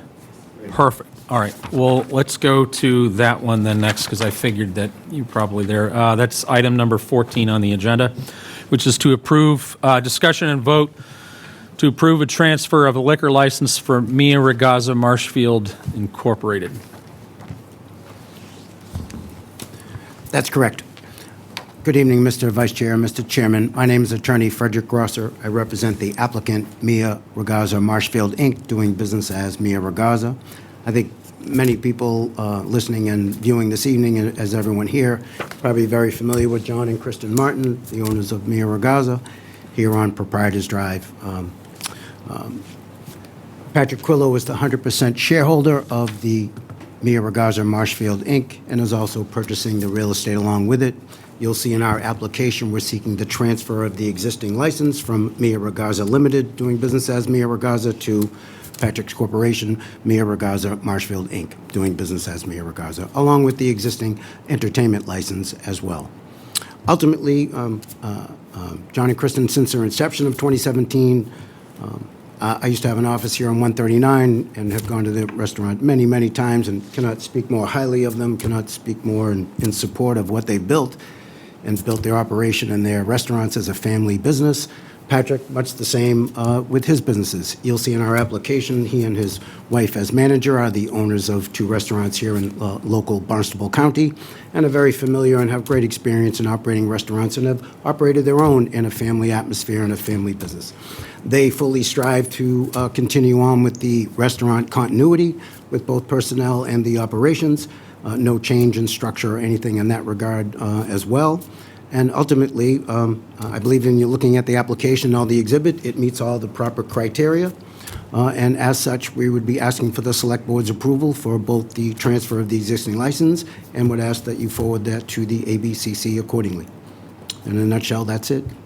Thank you, sir. I appreciate it. Patrick? Yes, correct. What's your last name, Patrick? Quello. Quello. Good to meet you. Likewise. So I didn't quite catch it. You already owned the business and you're just transferring over the real estate, or you bought both the business and the real estate? Purchasing both, sorry. Okay. Where's the Martins going? Time off. We're hearing a lot of that lately, Peter. I hope you do it better than I did. That's right. Well, thank you to the Martins for your continued. I think I was there last week. I think maybe I should have abstained. No, I'm kidding. Please don't. It was great. So thank you for all your service to the community. Can you tell us a little bit about yourself, sir? And you already operate an existing business. That's correct. Okay. Yeah. Born and raised on the Cape. We've been in the restaurant business for myself over a decade now. My brother, which is he's my operating partner, he's been in the business for close to 20 years. And my wife, she's online. She's been helping us along the way also. Born and raised, like I said, on the Cape, went to Suffolk University, and then Harvard Business School. Love the restaurant business, and our goal is to maintain well-established businesses and give it the continuity that it really deserves. Great, excellent. And you said you own some other businesses in the area too? We on the Cape, yes. Okay. One restaurant on 6A called Oliver's, and a grocery store called Lambert's in Sandwich. Okay, great, thank you. I did get a chance to go through your application. A couple of quick questions. I noticed that is your wife's name Ann? Ann Perry. Miss Perry had said that she was going to be working, I think, at like 20 hours a week, but lives on the Cape. Is that going to be enough time to be able to attend to the business and obviously the responsibility that encompasses that? Yes, we will. She will be full time. We're actually relocating to a place closer in Boston, and yeah, we're going to be fully dedicated to the business. Okay, and then I didn't notice that we had Corey check forms. Do we have Corey check forms or? Just emailed Danielle to make sure, just to see if she was working on them. Okay. To see if it was something I missed. This is my first transfer of liquor license since I've been here, so there might be a bit of a learning curve. But I saw the lawyer nodding his head saying, I got that done. One of the exhibits is both the Corey form for both the Okay. ABCC and for the town application, 2 separate exhibits to 2 separate applications. Great. Before turning it over to Mr. Kelly, Mr. Galvin, I don't know if you've seen this, any concerns or anything that you noted out of place? No, I looked at all the documents that are comprised in the packet. Everything looked in order. I did have the same question as you did regarding the hours per week for the proposed manager, which you've already asked about. The returns on the Corey form haven't come back, so you could take a contingent vote contingent upon the successful quarry return to approve the license. The town has to send this up to the ABCC within 3 days, so we will have had that back, and unless there's some other problem on the quarry forms, I would recommend that you consider approving it. Okay, thank you. Mr. Kelly? Well, this is according to our agenda here, transfer of liquor license. Is this supposed to be a hearing? It is. Oh, you were correct. Well, it's not on the agenda as a hearing. Is it posted as a hearing on the thing? Because it's not, we can't even take this up. It's not even a hearing. Does it need to say a hearing? I think we have the hearing language, but I haven't, I haven't read it. Did the board post the public hearing and were abutters notified? Because we'll also have to hear from the public. If I may, all abutters were notified by certified mail, and the published notice also indicated a public hearing would occur this evening at June 29th. Did you publish it in the newspaper? No, he did. Oh, you published it, Mr. Grosser? Okay, all right, Attorney And she Grosser. looks like she has some green slips. That's fine. You can certainly, you need to read the public notice. You've heard from the applicant, but you also need to hear from the public, and you should take the green cards from the notification to the public, abutters. I have all the green cards. All right, so we've confirmed that the hearing notice has been posted. So now we need to go through the process of opening the hearing. Okay, so give me 1 second. Hold on. It wasn't posted on the agenda. I'm not comfortable taking it up. I mean, I don't want to waste any more time on this if it's not going to go anywhere. So, I think you can, I think it's really up to you if Mr. and the other thing, Rick, is If Mr. Kelly feels more comfortable doing it that way, then that's fine. the other thing is I got this dropped on my desk 10 minutes before the meeting, so I never had a chance to review it. So that's the other issue. Okay. All right. If you continue it to a date and time certain, and then you'll need to post it again, and you'll need to re-notify the abutters.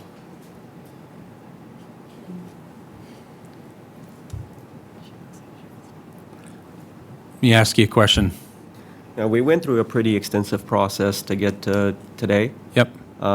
We have a lot, we have a window of time in order to actually step into the business before the summer ends. So, What's the window? well, it's the summer months, which are the busier months of the season or of the year. So another delay here is really going to significantly impact the business. If we delayed it to Monday, July 13th, the next select board meeting? We already have another board meeting that day for the other location. You could conduct a special meeting, and you could do it all remotely. You could do it anytime after next Monday. If you had 15 minutes, How many days does the? you need to have 7 days' notice. 7 days notice, okay. That'd be Tuesday, right? Yeah. Oh, the Yeah. holiday. After- If it's 7 days, it's a holiday. It's holiday Saturday, so I don't think it affects the business days. Can I ask a question? The notice Ms. I asked- Ms. Martin? Marshfield, notice of public Yes. hearing. How is it not a public I hearing? also, I'm the liquor license, I hold the liquor license at Beer. Yeah, come on, you got the microphone right here. But also, I have a question. So I'm also, John and myself are actually not even that unit, but we are in a butter. And we did receive a notice. So not even in regards to that, we are, the butter received the notice to come tonight to have it heard. I mean, so haven't we followed all the steps? And the publication went there? I don't think it got published. Didn't get published.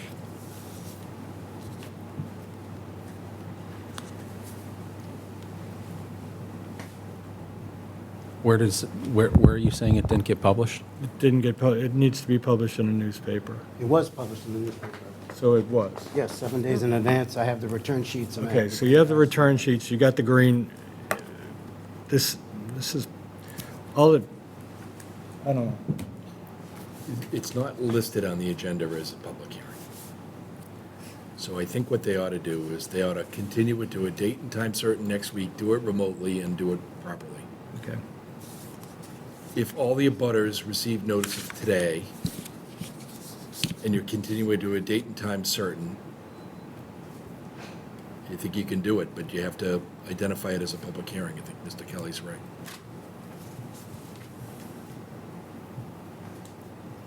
Because it didn't say open public hearing on that particular It's a agenda public item? hearing at all. I've had quite a few of these, Rick, and public hearing is a big part of it, so. You don't want to get yourself in a pinch on this.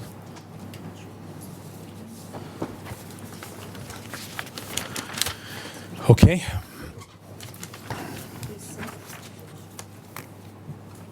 I'm still confused by the fact that we receive a notice of a public hearing, it's published as a public hearing, not all on the the abutters agenda. are notified of a public not on hearing. the agenda. But it's not on your agenda as a public hearing? Correct. Yeah. So we now have to re-advertise, republish, and re-come back? That would be up to council to answer. It was advertised and noticed to abutters, so the board can continue it to a date and time certain, and then take it up. But it has to be identified on an agenda as a public hearing. Can we be on for next Monday, July 6th? So I am unavailable July 6th through the 10th. But I can be available anytime the following week. The 13th, whereas if we're in Abington for the Mia Regazo transfer of that property and license. What time's it scheduled for in Abington? Abington is evening. 6 o'clock. So we could do it at 5:30 here, and we could do it remotely. You could do it Oh, remotely. remotely? Yeah, and you could get both done in one night. What time's your hearing, I'm sorry, in Abington? 6 o'clock. Okay. So if we schedule them towards the Schedule it end? for 5:30 on Oh, at the beginning? 13th. Okay. Just get it done, you know, because it's pro forma. Everything's in order. Yep. You just have to publish it the right way, so it should take 5 minutes, and then they should be done. Yep. And then you can do your 6 o'clock, and you're all set. You should be able to get both done in the same night. And we can appear by Zoom at 5:30? Yeah. Well, you'll be on at 5:30, and it's got to go through the process of the meeting, so it'll probably like We'll 40 or we'll- 45. We'll resort the agenda. It'll be done before your This needs to be the very first thing on the agenda. Okay. Before anything else, except for the Pledge of Allegiance. Just say, yeah, besides. It'll be the one thing we do before we get to it. I apologize. This isn't your fault. So just to clarify, we don't have to resubmit the notices? No. We just have to come on the 13th at 5:30 PM? Yeah, we have to meet our obligation to advertise it as a public hearing, and that it's going to be continued as a public hearing on a date and time certain. Okay. And give you an opportunity to be, to be heard. It'll be 5 minutes, because we've already covered all the bases, and you should be all set. I apologize. Thank you. Thank you. Thank you. Yep. Did you pick a time? 5:30. 5:30 PM on the 13th. You have an obligation, 3 days to send it to the ABCC From that day. from the date of approval.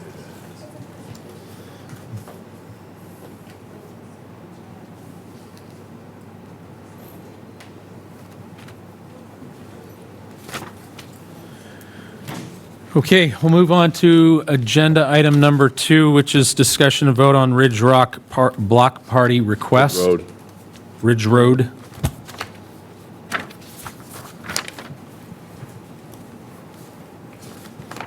Received a request from Julia Cox and William McDonald, Joseph Hackett, and Margaret Tufts. Dear Select Board members, the host committee of the residents in the area of Ridge Road from Ferry Street to Bayberry Road respectfully request your authorization to host a block party on Saturday, August 15th from 3 to 9 p.m. The exact location will be Ridge Road between Shipyard and Meadow Lane. Invitees by paper pamphlet would include the residents on Ridge Road between Ferry and Bayberry, as well as those on Mallard Street, Shipyard Road, Newton, and Meadow Lane. Attendees would bring their own beverages, and alcohol consumption would be confined to private property. We'd like to host a one-man band in a private driveway for the early portion of the event. The host committee will identify volunteers to self-police, setup, and cleanup. Attendees will be primarily residents, but there is parking available on the side streets accessible from Bayberry and Newton. We would be happy to respond to any questions or concerns you might have or provide any additional information as required. We have a note here from the fire department stating no issues as long as emergency vehicle access is not impeded and all fire hydrants are accessible. We have a note here from the police department.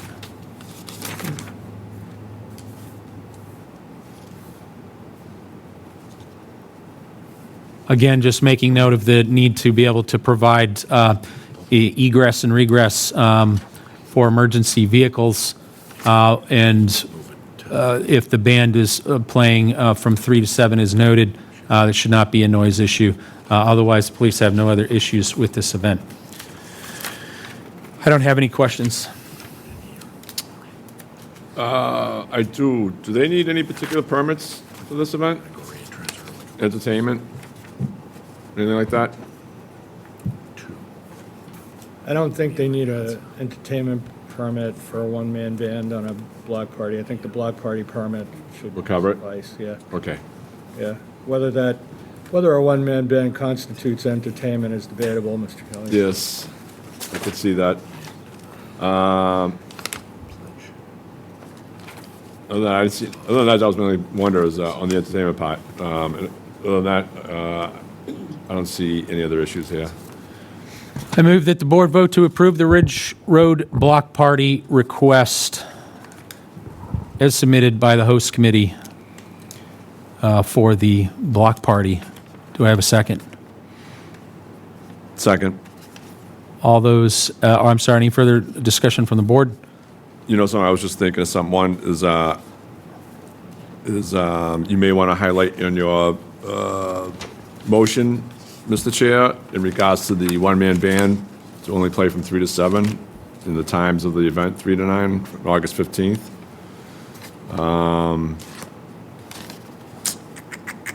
And the other thing is maybe just to let, if we have, that's one thing I think we need to discuss with Todd is maybe these kind of special events in neighborhoods, like the road races and all that, maybe we need a tab on our website to alert people certain events are going on. Maybe you need whatever road closures are going to be at certain times.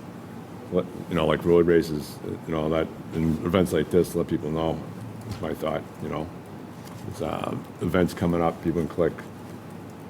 And areas to avoid, I guess, during certain times, possibly. Something to consider, maybe further conversation on. But that's my suggestion in regards to the emotion. If you want to incorporate those, obviously that is your decision. Move that the board vote to approve the Ridge Road Block Party request, inclusive of music by a band from 3 to 7 p.m. The total party ending at 9 p.m. I have a second. Second. Any further discussion from the board? None. Seeing none, all those in favor say aye. Aye. Aye. Motion carries 2-0. Okay, next up is item number 3, discussion and vote on commercial parking permits for Marshfield Fairground events.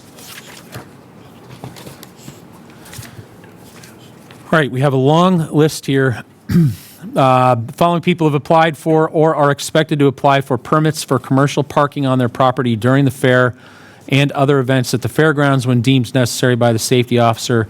These licenses will be valid through June 30th, 2027. Please approve all contingent on receipt of form and fees, which is $1 per car, and approval from the treasurer collector. We have a list of, I'm not going to add up the names, but we have a list of names here. All appears to be addresses that are all immediately adjacent to the Marshfield Fairgrounds. There also includes 2 groups that have applied for permits to park cars on town property during the fair only. Those two groups include the Marshfield Friends of Music and the Marshfield High School Athletic Boosters. It says, it says that it's $1 per car. Is it $1 per space? Or is it $1 per car, or how does that work? Dollar per space. So if they have enough space to fit 10 cars, it's $10 for the whole entire year. It's their annual, so they are covered for all the fair events. Okay, so it's for the space for the year. It's not for as many cars that just end up taking up that space during the course of a year. Yes, it's not, we don't get $1 per car, just a flat fee of $1 per space available. That's it. Okay. And the fee has not been increased in many, many years. Right. Okay. No, I'm aware of that. All right, Mr. Kelly? Kind of glad you brought that up, because it's one thing I was wondering about. So the following people have applied for or expected to apply for permits for commercial parking on their property during the fair and other events at the fairgrounds when deemed necessary by the safety officer. These licenses will be valid through June 30th, 2027. Please approve all contingent on receipt of form and fee, $1 per car, and approved from treasurer collector. So they're paying $35 for the year. Is that my understanding? Is that how, you know that for a fact? Yeah, And not $35, say, per event? no. If this is they get the license from us this time of year, it expires, and then it covers them. Besides the commercially owned, like the town-owned ones are only applicable for the Marshfield Fair, but the rest cover Levitate, Country Fest, Marshfield Fair, events that are held in the fairgrounds. So it's not each event singularly. Right. It's cumulatively. Do you know if there was a policy from the select board on this, or is this, there is a policy? Yes, Mr. Kelly, my memory was maybe as many as 14, 15 years ago, as a result of the impact on the fair and the abutters, the town approved a zoning bylaw change that allowed accessory parking on properties in, immediate proximity to the Marshfield Fair upon the issuance of a annual permit from the select board. And I'm not sure that fee has ever changed, because my memory back to the beginning was that the impact on these properties was significant from traffic and noise and things like that, and this was an effort to try to at least make a good thing out of a bad thing, or a bad impact. So anybody that wished to be able to do that could then apply for an annual license. They'd pay one fee per year, and then when they had events at the fairgrounds, they could charge for parking on their property and retain the proceeds. Here's my look at it, Rick. I don't mind approving this for this year, but I do think we should revisit this, look at what was approved at town meeting, what the wording is, and see if there's any modification can be, because, I think we should be getting, like, let's take the first person. They're getting 35 cars, it's $35, and they probably run maybe, 4 events in that area. I look at it as that if there's between the fair and the Levitate, whatever else like that, this could help the town out a little bit. They're all making money. I think if they're taking advantage of the situation, it could benefit the town as well, instead of $35. And then I'm open discussion on it. I don't know where you are, but I think we should at least revisit this and say, hey, look, figure out how many events are going on at the fairgrounds, and then should we? It seems like what was passed at town meeting is pretty loose in its wording. So I think it might allow us room to create a policy like, hey, if there's 2 events that you're going to be permitted for, then it would be $70, I guess. And I don't think it's going to be any big deal. If they're claiming X amount of cars and they're filling those lots all the time, I'd be more than happy to hear the other side if there's a downside to it, but that's the way I'm looking at it. So I'm certainly open to talking about it more. Yeah. I agree. As far as the downside, my guess would be is that the money that these folks make from parking cars on their property helps make up for the, I don't know if I want to call it pain and suffering, but the But the Well, they're not noise, suffering if they're making money off it. well, they got a lot of noise right in their backyard too, so I'm sure that this is the one thing that kind of puts a silver lining to an otherwise sometimes difficult situation. Oh, is that, maybe I misunderstood, but, so is that what you're saying, that the neighbors were griping about the noise at the fairgrounds? So one way to offset it was to allow the parking on their properties? Yeah, that was What the was tr- there before? Was there a ban they couldn't use it? Well, remember, I mean, I've been here for a long time, and when I was a kid, used to go to the fairgrounds. Everybody that lived up there charged for parking because they had horse racing there, Yeah. And there was no regulation at all. And, the events that occurred at the fairgrounds were predominantly agricultural. You'd have a rabbit show or horse show, and then you'd have the fair during the week with the horse racing, and you might have a haunted house in the fall. But as the use of the fairgrounds was permitted to extend, it impacted the neighbors. So this was the trade-off, that a zoning bylaw was offered to allow them to have accessory parking if you live within a certain distance of the fairgrounds. And the selectmen imposed the nominal annual license fee, which allowed them to do the parking. And that was the only way we could keep track of who was legally doing it and who was not legally doing it. So it's a nominal fee, and it's been that way from the beginning. And it's not inappropriate to discuss whether that fee should increase, but that's what it's traditionally been because of the inconvenience of the fair. Okay.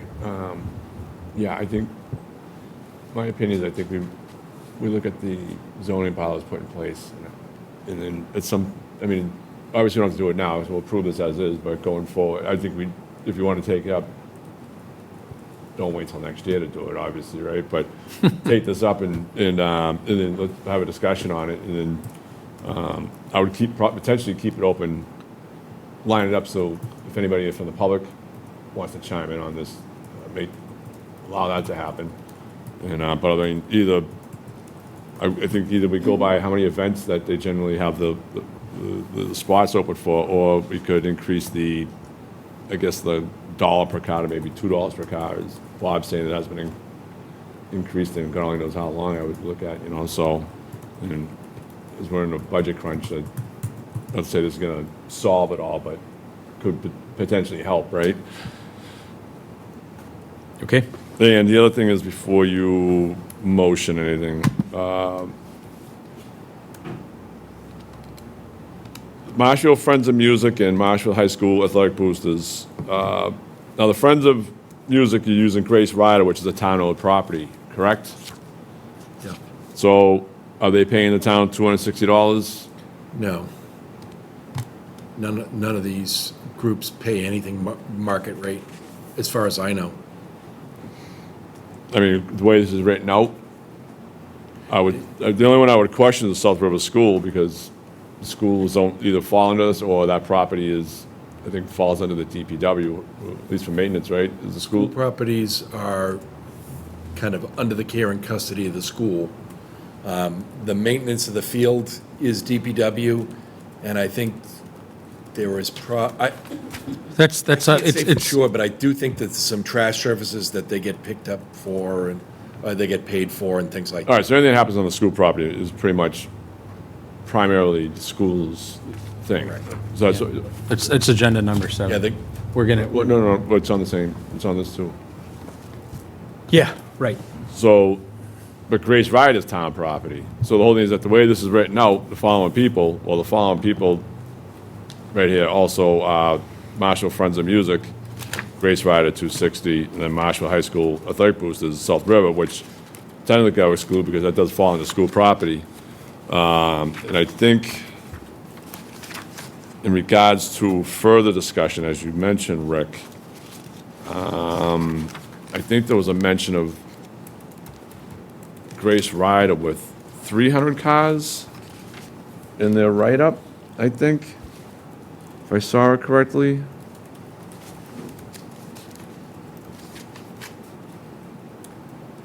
And then on this, it says 260. So I'm not too sure which is which in regards to, number of cars. It's a for parking permit application, 300. Yeah, they have 300, and on this application, on this sheet that we have here with the numbers on it, it's 260.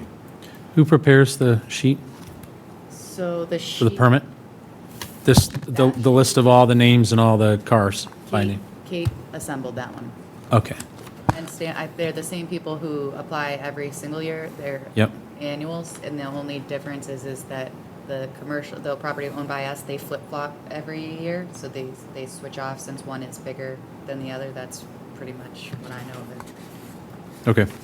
I mean, Mr. Kelly brings up a valid point, which is there is an inconsistency with the number that's published on one versus another. That is So- fair. Okay. So I don't know how you're going to motion this, because if we're not collecting money from the Grace Rider, which in my opinion we probably should be, then you're probably going to have to separate that from the rest of this page in regards to Agenda 4. But I don't see that we're not getting, Mr. Galvin, you said we weren't getting paid the 260, but I don't see anything that says that. It says, the sheet here, it says the following people have applied for or expected to apply for permits for commercial parking on their property, et cetera, et cetera. One of the names listed on here is Marshfield Friends of Music, Grace Rider. Now, subsequent to this, there's a parking permit application that was provided by the Marshfield Friends of Music for 300 cars, and it's really a memorandum of agreement, an MOU, between the town and the Marshfield Friends of Music as far as the rules that they're going to abide by for using town-owned land, right? Because it's town-owned land. In fact, that's what it says right here. Applied for permits to park cars on town property during the fair only. So that would not apply to them having use of it beyond the fair, according to the way it's written. And again, in item number 7, this MOU cites, I thought that those organizations only get it for the fair week. that's what it says right here. It says the following groups have applied for permits. Residential people get it for the season. Correct. That's right. Yep. My point is, though, is that I think Mr. Kelly got confused because you had said that the Marshfield Friends of Music would not pay the $260.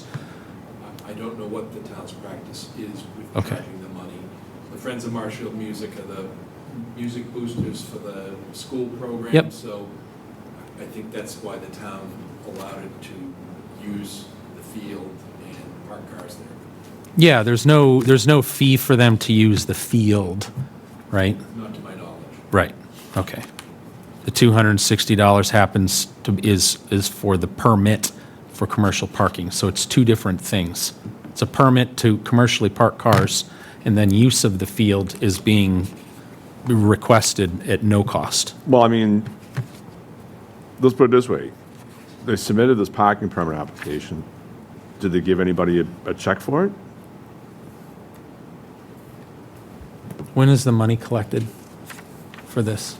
Sometimes people give us the check with the application, sometimes they give it to us when they pick up the license. Okay, but they can't walk out the door without a license or with a license in their hand unless they've given us money. Yes, and Correct? if Okay. they gave me a check when they submitted it, I would have stamped it and wrote it on the application. So if the application doesn't reflect they paid, they have. Okay.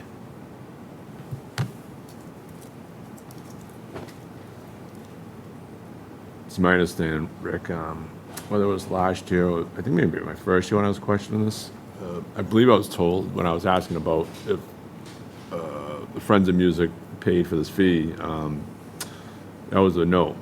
So I think they were getting this free of charge. They were just taking the money. I don't think there's anything to show, in my opinion, I don't think there'll be anything from the past to show that this is being collected. And I kind of, my opinion the whole time is that we should be collecting this fee in my opinion. Well, I think you're bringing up enforcement. There's nothing here that says that would be, that this permit would not be enforced. Well, I mean, we do have the enforcement in regards to how this page is written out. So if you just motion it the way it is, between the high school athletic boosters and the Friends of Music Yep, are on it, you can motion it and go from there. correct, yeah. Yeah, that's exactly what we were going to Then do. instead of using the 260, use the 300 that they put on the parking permit application. I think we should get them to clarify that. I don't think they need to clarify. They're the ones that filled it out, not us. Where'd you get the 260 on the list here? Probably an old number, right? They also submitted a They submitted a paper application where they said 300, but where did this number 260 came from Kate Burke? Yes. Okay. And I believe they also submitted like a hand-drawn maps. Historically, that's how they've done it. And not that I'm asking you to, but generally you can count the amount of spots they have. I'm not asking you to do that. Nope, But I get you it. can help confirm. Okay. I think those are numbers that have probably been on record for quite a while, to be honest with you, Rick. That's probably, I bet you, I wouldn't be surprised if you look back over the years, it's probably, those numbers have probably appeared over and over again. So I think it's just, I would be under the impression of the standard numbers. Okay, let's revise this to 300 so we can make our $40 and then advise the Marshfield Friends of Music that that's been revised per their application that they filled out, all right? And then just let's make sure that we cross-check these numbers next time. Okay, all right.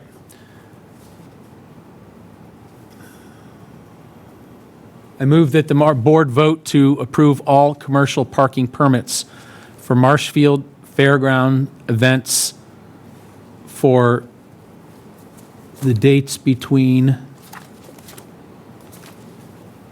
July 1st, 2022 and June 30th, 2027, as submitted to the Select Board at this meeting on June 29th, 2026, with the correction of the Marshfield Friends of Music Grace Rider being increased from 260 cars to 300 cars. Do I have a second? Second? Any other further discussion from the board? Yes. Go ahead. Mr. Chair, I would recommend that you read at least the names of the people on the list that are applying for this permit.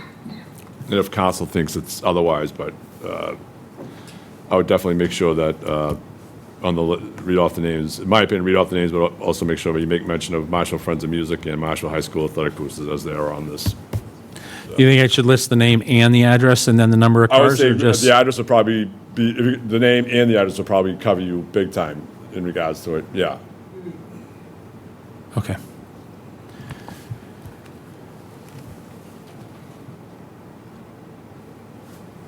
All right. Everybody hold their breath. Unless you want me to read it. I'm going to say this fast. I move that the board vote to approve all commercial parking permits for Marshfield Fairgrounds events for July 1st, 2026 through June 30th, 2027 for all of the names and addresses listed on the sheet provided to the Select Board at the Select Board meeting on June 29th, 2026. With the exception of the Marshfield Friends of Music, the Grace Rider location be revised from 260 cars to 300 cars. The names and addresses include Tom Healy at 58 Main Street, Deborah Ugangst at 48 Main Street, Lynn Ford, 40 Main Street, Chris Regan, 215 Main Street, Marshfield Agriculture and Horticultural Society, 140 Main Street, Jose Vega, 28 Main Street, Barbara Lannon, 205 Main Street, Michael Capabianca, 225 Main Street, Brian Doheny, 192 Main Street, Kerry Burns, 65 Main Street, Cherubs Child Development Center Incorporated, 260 Main Street, Kristen Straub, 101 Main Street, Reed McDonald, 95 Main Street, Green Harbor Hotel, 7 Old Plain Street, Robert Patterson, 85 South River Street, Taylor Ciavara, 78 Main Street, Adriana Hatton, 102 South River Street, John Coppenrath, 28 New Street, Sinval Marquez, 35 Main Street, Sarah Moore, 17 Old Plain Street, Gordon McTiernan, 61 New Main Street, SFS LLC, 14 Old Plain Street, Hannah Moore Stevenson, 220 Main Street, Stephen Coyne, 37 New Street, Cole Genesis, 212 Main Street, R. James Barber, 90 South River Street, Edward Walsh, 68 Main Street. Don't forget the bottom two. Marshfield Friends of Music, Grace Rider, and Marshfield High School Athletic Boosters, South River School. Do I have a second? Second. All those in, or any further discussion? None. All those in favor say aye. Aye. Aye. All right. Lesson learned for Mr. Smith, Miss Chelsea, and Mr. Galvin. I do not want to ever do this again, please. So when we prepare the motions for the next meeting, please write them up exactly so that way I can avoid having to read off 40,000, or I'm sorry, not 1,000, but 40 names, or what do we have here? A bunch. The punch. And our $40. Okay. All right. We'll move on.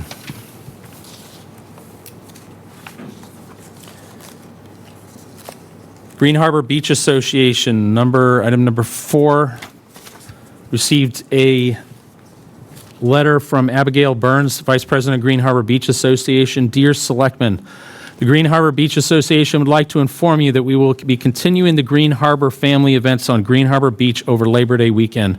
A copy of the event schedule is enclosed. The events are Saturday, September 5th through Sunday, September 6th, 2026. We will secure the police detail for our annual costume parade and Peter Igo Memorial 2-mile race. Okay, so she did include a brochure, if you will, showing what the schedule of events are for September 5th and September 6th. The September 5th events, including a 3-legged race, running races on the beach, swimming races, and then a costume parade and an event, or a 2-mile race at Peter Igo Memorial Park. So we have an email here from the fire department confirming no issues on this event, other than if they're cooking on public property, they need to obtain a cook fire permit. Is there anything that we need from the police department for this? No, I sent them out I sent it out to him multiple times. I don't believe he had anything. It's not in there, they didn't respond, and I did send a follow-up. It's Green Harbor. Yep.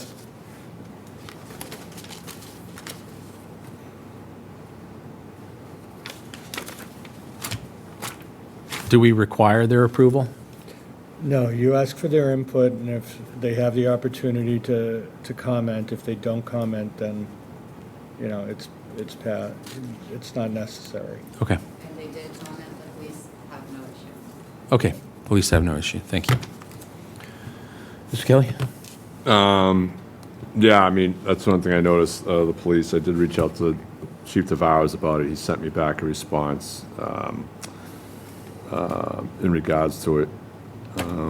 And there was no race map, so I reached out to Abigail Burns, and I believe it was her, or at least somebody there, sent me the race map for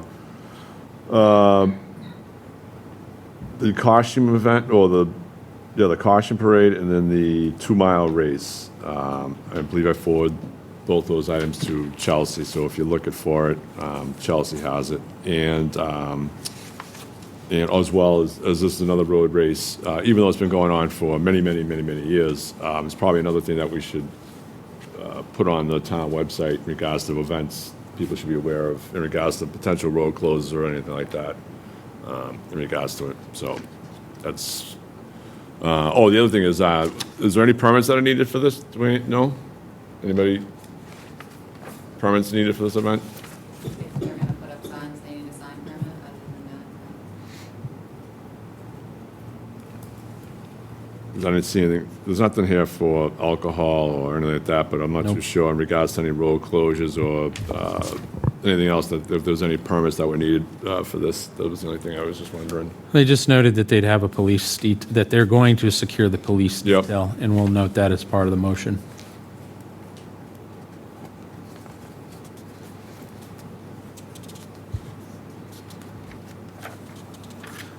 Any other discussion?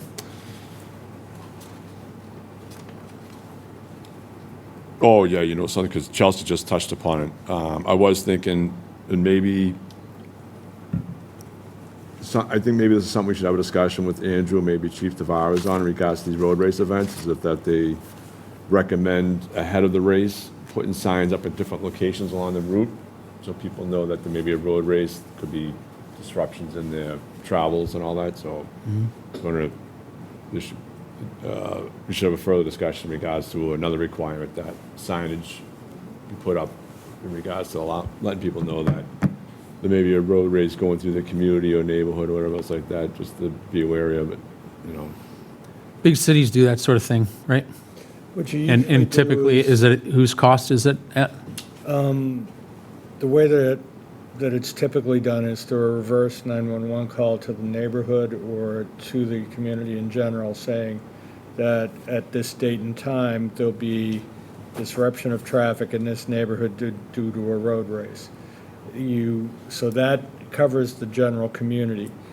The people on the road race should be given individual notices in their neighborhood saying, okay, we're gonna, you're gonna have limited access on this morning between these hours. If you need to get access to go out during this time, please contact, the police detail will arrange for your access and egress.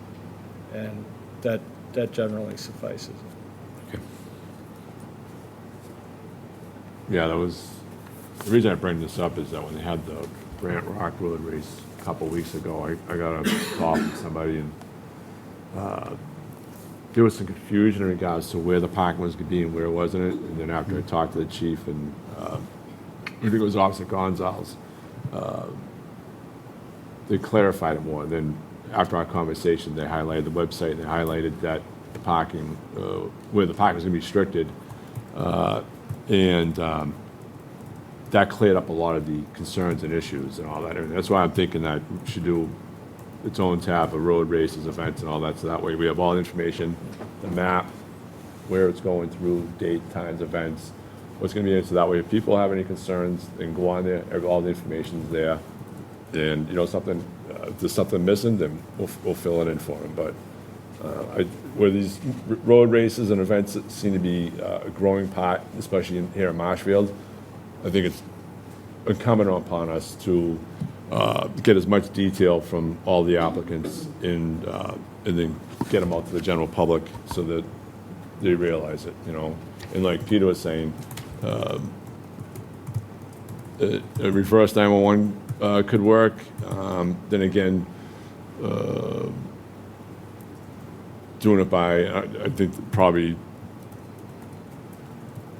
next to impossible, harder, but I guess if you could individualize people that live in a certain neighborhood by email or whatever else like that, or like I think Peter said, a phone call, get them a notice, that might work and all that. I mean, so, like I said, I've been having concerns in regards to the number of road races we have and events that seem to be growing in this town, and I think we should do a better job trying to communicate to everybody and getting this out, all the information, so everybody can look, hey, this is going on, and this road race here and this road race here and all that and everything. And then all the information there between where it's going to happen at, the times and on dates and all that, everything. So.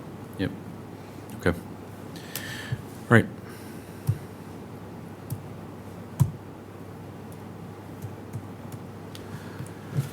Okay.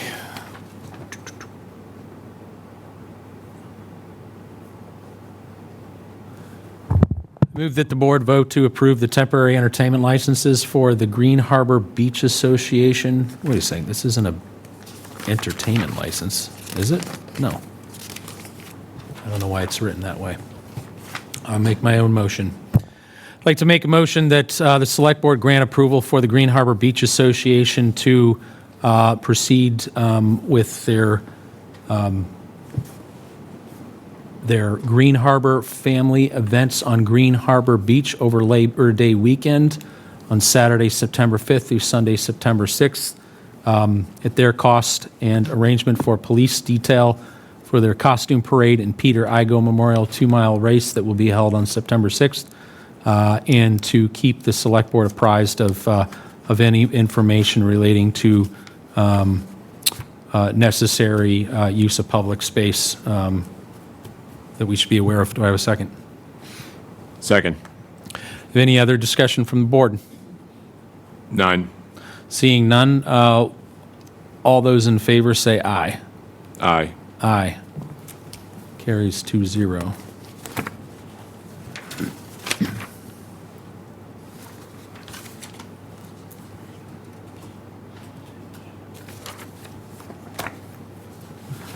Okay, so next up, item number 6. We already did item number 5 earlier. It was the chickens. Item number 6, sign the discussion and vote to sign the Duxbury Marshfield intermunicipal agreement allowing pavement of northern construction for additional seawall. So this is the intermunicipal agreement that's required to authorize the town of Marshfield in order to proceed with a payment to Northern for a northern construction for their completion of what is a 50-foot section of seawall? Yes. Okay. So this, members of the board, this agreement was made between the Department of Public Works and the Duxbury officials that hold a similar position. Apparently, Northern Construction was working on a seawall in that vicinity, the border of the town of Marshfield. An agreement was made that Northern Construction, which was there and still mobilized and doing work on the Duxbury seawall, would complete the repair of the small Marshfield portion of the seawall that's very close to the boundary line. And the work has already been done, was authorized. We need this intermunicipal agreement because we're technically operating under Duxbury's contract to do it. And this work is complete? My understanding, I spoke to Ken Ryan today, the work is completed. Okay. Mr. Ryan is obviously anxious to get Northern paid for good work that they did. Yes. Okay, great. I have the updated intermunicipal agreement that was prepared by Pat Brennan, who was the review engineer for, I think, both towns.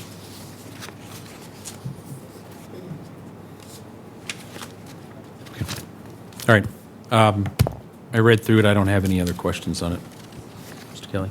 So this was brought to our attention either late last year or earlier this year, and I was not happy about it. I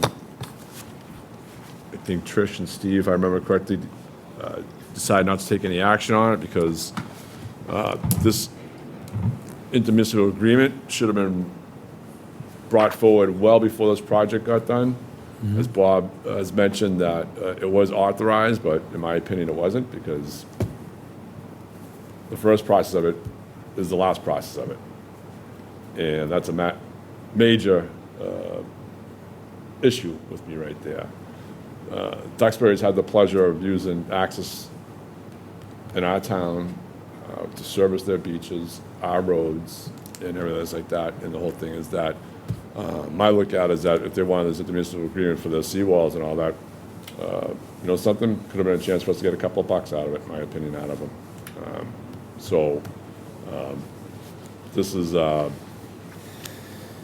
I'm not happy about this, where this has come into play after the fact that the work is done and all that and everything. It should never happened. And the other thing is, it doesn't even state a price on this. Do we know what the price is? This has nothing to do with me. I'm just bringing it forward because I was asked to bring it forward. My understanding from talking briefly with Mr. Ryan is that this has been sitting outstanding for quite some time and should have been signed a long time ago. I wasn't here, obviously, so I don't I have do any history. remember Mr. Kelly saying what he just said tonight some time ago. I think I might have been at that meeting. I don't know if it was directed at me or anybody else, but I remember him saying precisely what he said tonight. Okay. The fact is that the work was done. Northern did it. Northern did it under a Duxbury contract with the approval of the Department of Public Works, and this needs to get paid. And The approval of by our approval. Our DPW approved it. correct. Yep, okay. Well, actually, our approval. Select Board approved this. Well, memorandum.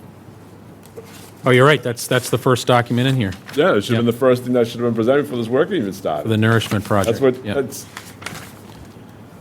that's the problem, Rick, right there. It's like, I saw this either earlier this year or last year, I couldn't believe it. I'm like, and the work's already done.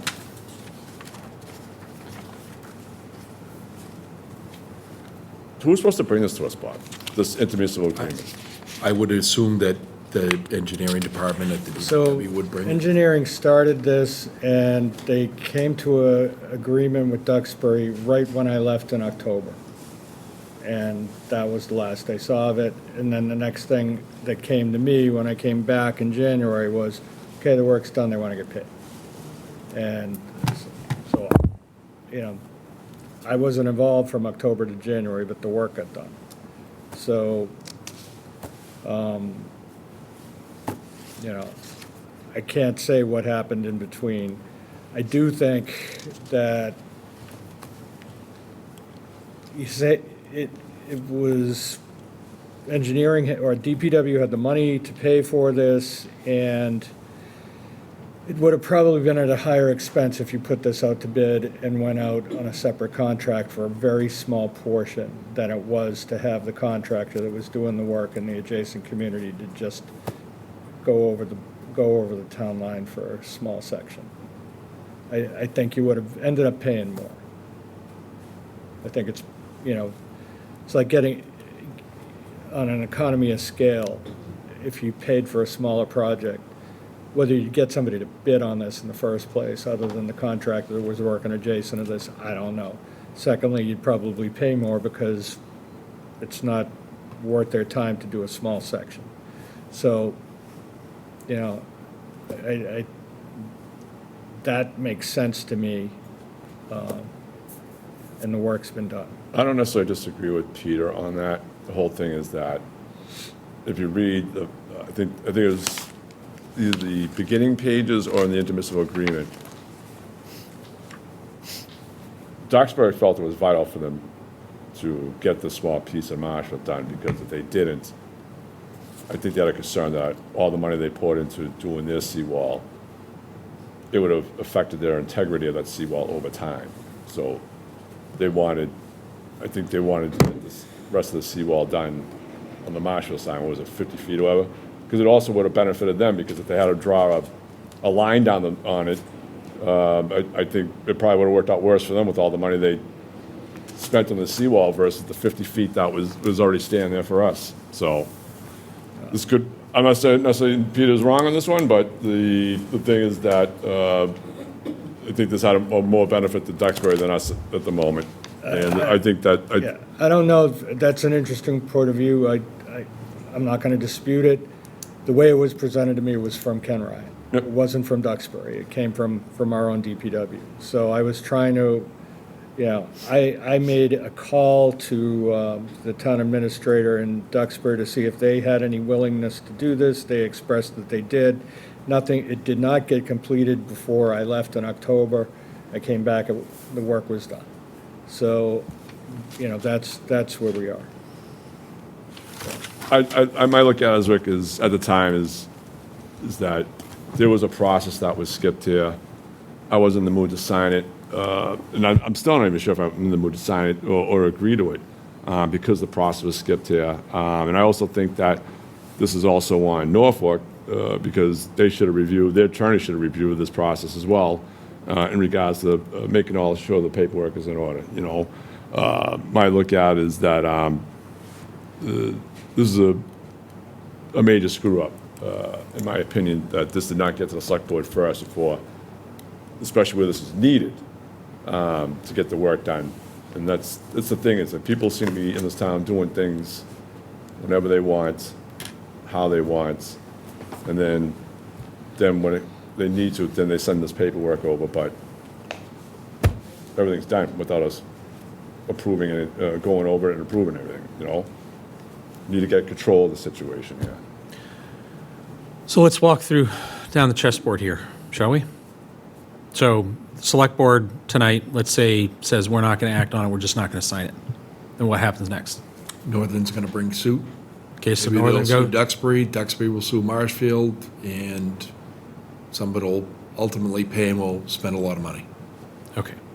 I guess that's my point. The process was screwed up. I agree with you that 100%. Getting an intermunicipal agreement signed after the work was done is ridiculous. I also see that everybody's names who's all over it, they're not here anymore. 3 select board members, a town administrator. That was a different. I that don't was think a- this has to do with the select board. That was a different subject. I think that was sand beach replenishment or something like that, I think on that one, Rick. Okay. I understand it. It got confusing. I had to go back and look at it again. Why are they signing, why are these signatures there? But that was for a different subject matter, just to let you know, in my opinion. I know we employed Northern to do the seawalls in our town over a period of years. And then there's this one outlying section of seawall Yep. that's very close to the line. I think what Mr. Kelly said is right. I don't know whether it impacts Duxbury seawall or not, but the people that were out there wanted it done, the engineers wanted it done. Duxbury had a contract with Northern, and, either someone in our town asked them if we can do it under their contract, and that's how it ended up happening. So that's what I understand. That's, I mean, the way I look at it, like Bob said, the whole thing is that we don't even know how this whole transpired. Did Duxbury come to us? No. Or, No, I think we asked Again- them. Again, DPW approached me and said, can you ask Duxbury if we can, work, if they'd be willing to do an IMA. I said, I'd reach out to the town administrator. I did that. The things were in the works in October. I left. The work got done without the IMA getting done. I came back, the IMA was in front of you guys. You got, the 3 select board members weren't happy. It got postponed. It's back now. So I think I agree with the assessment of Mr. Galvin that this is a situation where the work has been completed, and we'll end up spending more money on lawyers, and end up paying for it anyway, if we don't pay it now. I'll just say, is my only other piece on this is that if we had a full-time town administrator for the last year, This wouldn't have happened. I would have a very different opinion on how to handle it. But as we have not, and we've had all of everything we've had, then, and in looking at what the options are other than approving it, I don't see any other option other than to approve it, unless we want to go and fire up some lawsuits and go down that whole road for no good reason, but. Here's my look at it. I get it, and I understand that. That the DPW did pursue Duxbury on it, and so be it. But the whole thing is that, and I get what he's saying in regards to the potential full-time town administrator, but regardless of that situation, we have a town administrator one way or the other that we're paying, right? Not to say that I don't know if it's his fault or not or whatever, but the whole thing is that there was a process skipped here, and I think the concerning thing right now is you're kind of talking about it, that which I don't know which way to go. Like, look at it is that where does the fault lie in regards to this whole mix-up? And I guess I was pissed about how this process worked the last time. Now it's come around to, all right, who didn't do what here? That's what should be looked at, in my opinion. So, I get it. It could be a lawsuit and all that. If that's what's being said, that the DPW approached Duxbury or approached Peter to go to Duxbury. If that's the case, then, something, I'll roll with this. But I think something like this happens again, not saying the intermunicipal agreement, but anything near that, things being done, like already been done, then they come to our approval unless it's, I guess, some emergency issue or whatever. We need to address it, big time. Send a message out. Nope. So. I think we're fully in our right, within our right to be asking questions as to why the work got done without right. the IMA being signed and all of that. And so I will follow up on that myself to try to get some answers on that. Because it was a very lopsided and sloppy process for a whole bunch of different reasons, it appears. All right. but nonetheless, we need to move on it. You gonna motion that? Yeah, I just got to read it first and move it. I move that the board votes to sign the Marshfield intermunicipal agreement allowing the payment of Northern Construction for additional seawall work.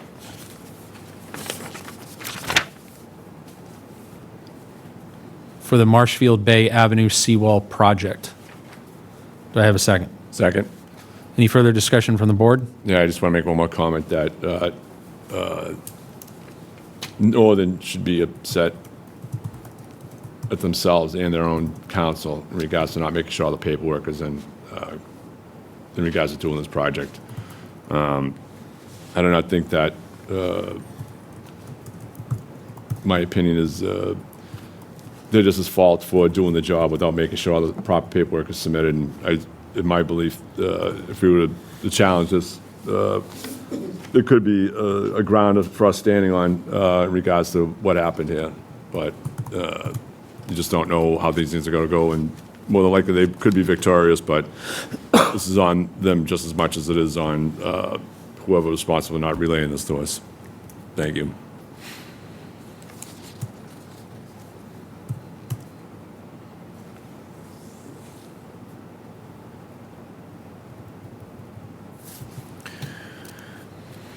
Did you take the vote? I'm sorry. No, I'm Wait for a second.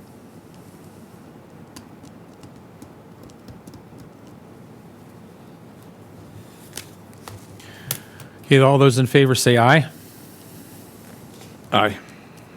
Aye. Motion carries 2-0.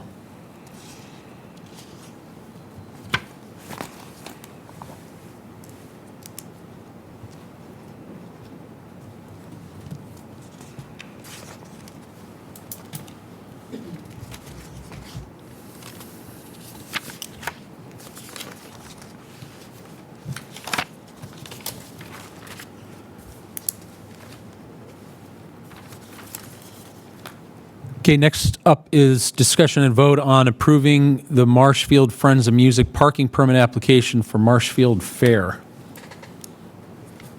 There's a parking permit application made on June 8th, 2026 by the Marshfield Friends of Music by Justine Buick, President of Friends of Music, to utilize the Grace Rider Field during Marshfield Fair only. They have signed and agreed to a memorandum of agreement, an MOU, for commercial parking on town-owned land. And I'm going to just summarize this as opposed to reading all this out loud. But the agreement includes the following, that any organization responsible for parking those vehicles shall forward a copy of the daily parking schedule, contact information, et cetera, on how to reach the folks in charge. Number two, any organization responsible for parking there or the parking vehicles there shall conduct daily rubbish patrols to make sure the area is clean. Number three, that the ball field infield shall be roped off so vehicles don't park on the infield. As far as fees, any youth or adult organization that parks vehicles during any event held at the fairground shall pay a fee for the use of the town fields. Said permit may be granted by the select board. Fees shall be deposited into the Department of Public Works revolving account. It is recommended that the fee follow the guidelines which have been established for private home owners who apply for a permit for the select board to park vehicles on their property during the fair week, which we just went through in a previous agenda item.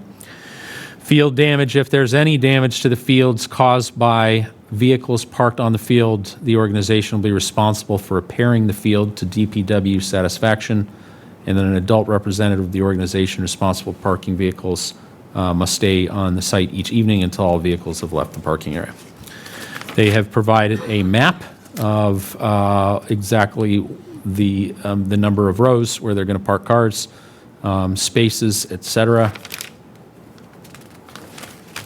And that is it. I don't have any questions on this one. Mr. Kelly. I don't either. I will say that over the years, I think Chief Tavares and the police department have done a good job in regards, especially Levitate's grown in regards to managing the traffic. I know years ago, the chief and I have had many conversations in regards to the flow of traffic and in regards to getting it moving and different ideas. And I think, especially with the Levitate,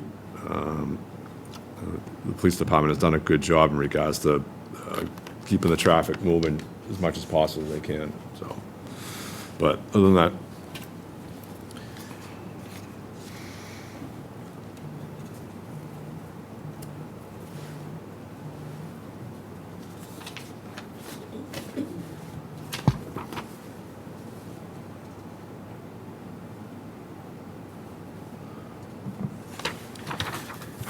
I move that the board accept and approve the parking permit application made by the Marshfield Friends of Music for use of the Grace Rider Field during Marshfield Fair only. Do I have a second? second. Any further discussion from the board? None. Seeing no discussion, all those in favor say aye. You know something? I want to go back to discussion because as you, just other information, Grace Rider Fields, during Marshall Fair only, we approved the permitting for all the uses in regards to Grace Rider on the last one, right? We approved a permit. This is a permit application specifically for use of town-owned land. Oh, you know something? That's what I missed. The following groups have applied for permits to park cars on town property during fair only. So you know something? We have to go back and redo that because we incorporated into this list, not seeing the black for the fair only in regards to Marshall Friends of Music and Marshall High School Boosters. So I think we should revisit that just to make that legal, in my opinion, Rick. I thought that we did say that. I thought we included that in the motion. No, I think you incorporated, because I was thinking they were all the same in this. But like Chelsea was mentioned to us, this is a permit for the year, but they're only looking for the permit for the fair only. I think we incorporated those two, Friends of Music and the Boosters, into this list. So I think we should revisit this, redo it, take them out, and then put them in as fair only applications. Do you know if we already gone through that?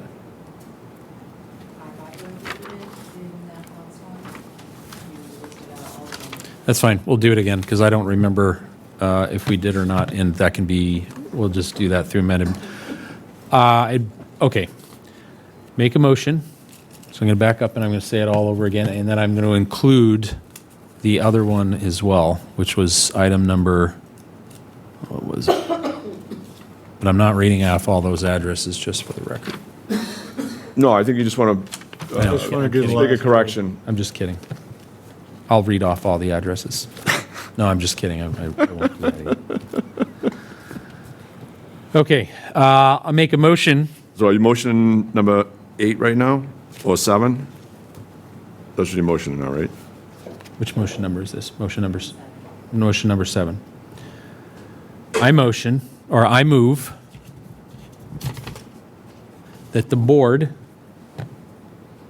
revise its previous. So you're doing 4 and 7. All right, so here's what you do. You move to reconsider your vote on number 7, or excuse me, on 4. number 4. No, it's not number 4, it's number 3. The commercial parking permits for sorry, fairground yeah. events. You move to reconsider that vote. Just move to reconsider that vote right now. I move to reconsider the vote for motion number 3. Okay, second that. Do I have a second? Second. Okay. Vote on it? All those in favor say aye. Okay. Aye. Aye. All right. Now you go back and say, I move to amend the previous vote by clarifying that the Marshfield Friends of Music and Marshfield High School Athletic Boosters groups have applied for permits to park cars on town property during the fair only. And Marshfield Friends of Music at Grace Rider, Marshfield's High School, South River School. And then you're all set. You make that vote in a second. you've clarified that you've done that, and then you can go back to number 7. Actually, 7 would tie into 8, 3 would tie into 7, wouldn't it? We could, It would tie in, but you still have to do a separate vote on it? yeah, just do a separate vote on it. Okay, all right. It's a belt and suspenders approach, you'll be fine. I move that we amend the prior vote that was taken on motion number 3 to include that the Marshfield Friends of Music and Marshfield High School Athletic Boosters are groups that have applied for permits to park cars on town property during the fair only. Do I have a second? Second. All those in favor say aye. All right. Aye. Okay, now you can go back to 7, vote that, and you're, I move that the select board approve the parking permit application by the Marshfield Friends of Music for the Marshfield Fair, August 2026, for the Grace Rider Field, and in keeping with the already signed memorandum of agreement for commercial parking on town-owned land. Do I have a second? Second. All those in favor say aye. Aye. Aye. Okay.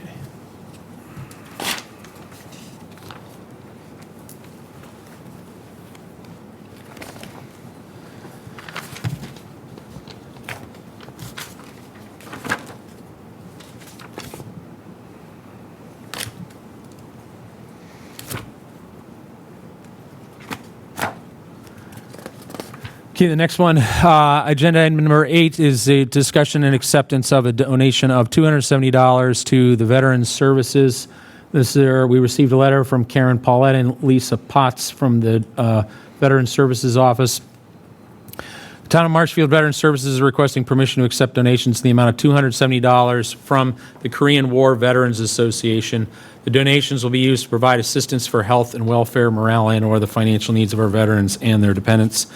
I have no questions other than to thank the KWVA for their generous contribution of $270 for Marshfield's veterans. Mr. Kelly. I will second that, thank you. I will move that the select boards accept this donation of $270 from the Korean War Veterans Association for use by Veterans Services, Department of Veterans Services in the town of Marshfield. Do I have a second? Second. Any further discussion from the board? None. Seeing none, all those in favor say aye. Aye. Aye. Motion carries 2-0. Next up is discussion and approval of a reimbursement request of $500 for Karen Paulette from Veteran Services. Ms. Paulette submitted on June 12, 2026, a request for $500 of reimbursement for money that she expended to pay for Karen Paulette and Lisa Potts to attend the Marshfield Massachusetts Veteran Services Officers Association that was held between June 8th and June 11th of this year. It was for conference registration for both of them. I did speak with Miss Paulette in regards to the agenda and what was done at this meeting. And it's a meeting it's a conference that's hosted annually. It's local and it's done to keep VSO reps up to date on everything from Chapter 115 requirements and regulations to veterans benefits and other changes throughout the Commonwealth that are needed, as well as discussing general practices to assist veterans in the towns that the VSO representatives support. I don't have any opposition to this, and I've had all my questions answered. Mr. Kelly? I do have a question in regards to the form and how, as well as the potential motion that's going to be made. This VSO conference, according to the description, is for Karen and Lisa. Karen Paulette submitted an amount of $500. Peter, do you know we're supposed to cut 2 checks for $250 apiece for Karen and Lisa, or are we cutting 1 check for $500 to Karen because I believe it's 1 check because Karen paid for both and would be reimbursed. And Okay. that's the way that she filled it out. Because she put, yeah, because so there's a Vils, Commons, Karen, and Lisa, but then she has amount 250, and then another amount 250. Right. So that's the whole thing is I'm My confused. understanding is Karen paid 500 to cover Karen and Lisa, and so she would get one, there would be one One check ch- issued. for that. Okay, all right, okay. I just wanted to make sure on that. I don't have anything else to add. Mr. Chair. I'd like to make a motion that the Select Board approve reimbursement request for $500 to Karen Paulette for the attendance of Ms. Paulette, Ms. Potts at the 2026 Summer Training Conference for the Massachusetts Veteran Service Officers Association. Do I have a second? Second. Any further discussion from the board? None. Seeing none, all those in favor say aye. Aye. Aye. Motion carries 2-0. Next up, item number 10 is a peddler's license application. Discussion and vote on a peddler's license application for applicant April Lawton, who's runs a business, Street Pop South Shore LLC, that prepares food and frozen treats. The hours and operations is 7 days a week, dependent upon event length and time. Their business works out of push carts and an ice cream / popsicle van. They've submitted their peddler's license application. We have a copy of their workers' compensation insurance affidavit. We have a copy of the retail food establishment license, which expires on March 1st, 2027. We also have a copy of the proof of insurance. Does the, Bob, does the proof of insurance, do they only need proof of insurance or a certificate of insurance establishing the town of Marshfield as a certificate holder? We don't need to be a certificate holder. We don't, okay, so just proof? Correct. Okay. I don't know whether the Corys are back on this or not in light of what occurred earlier tonight. But Cory has to pass too, so. Okay.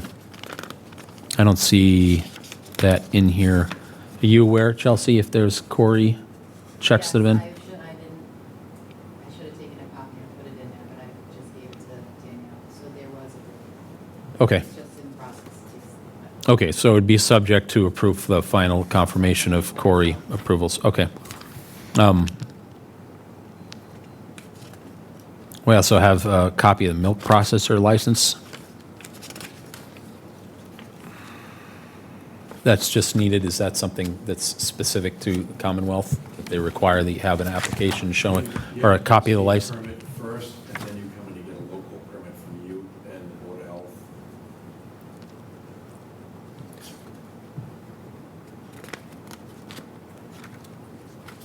My question is, why are they providing their license I'm sorry, from the department, or Ohio, the state of Ohio? Should be providing it from the Commonwealth of Massachusetts, not Ohio.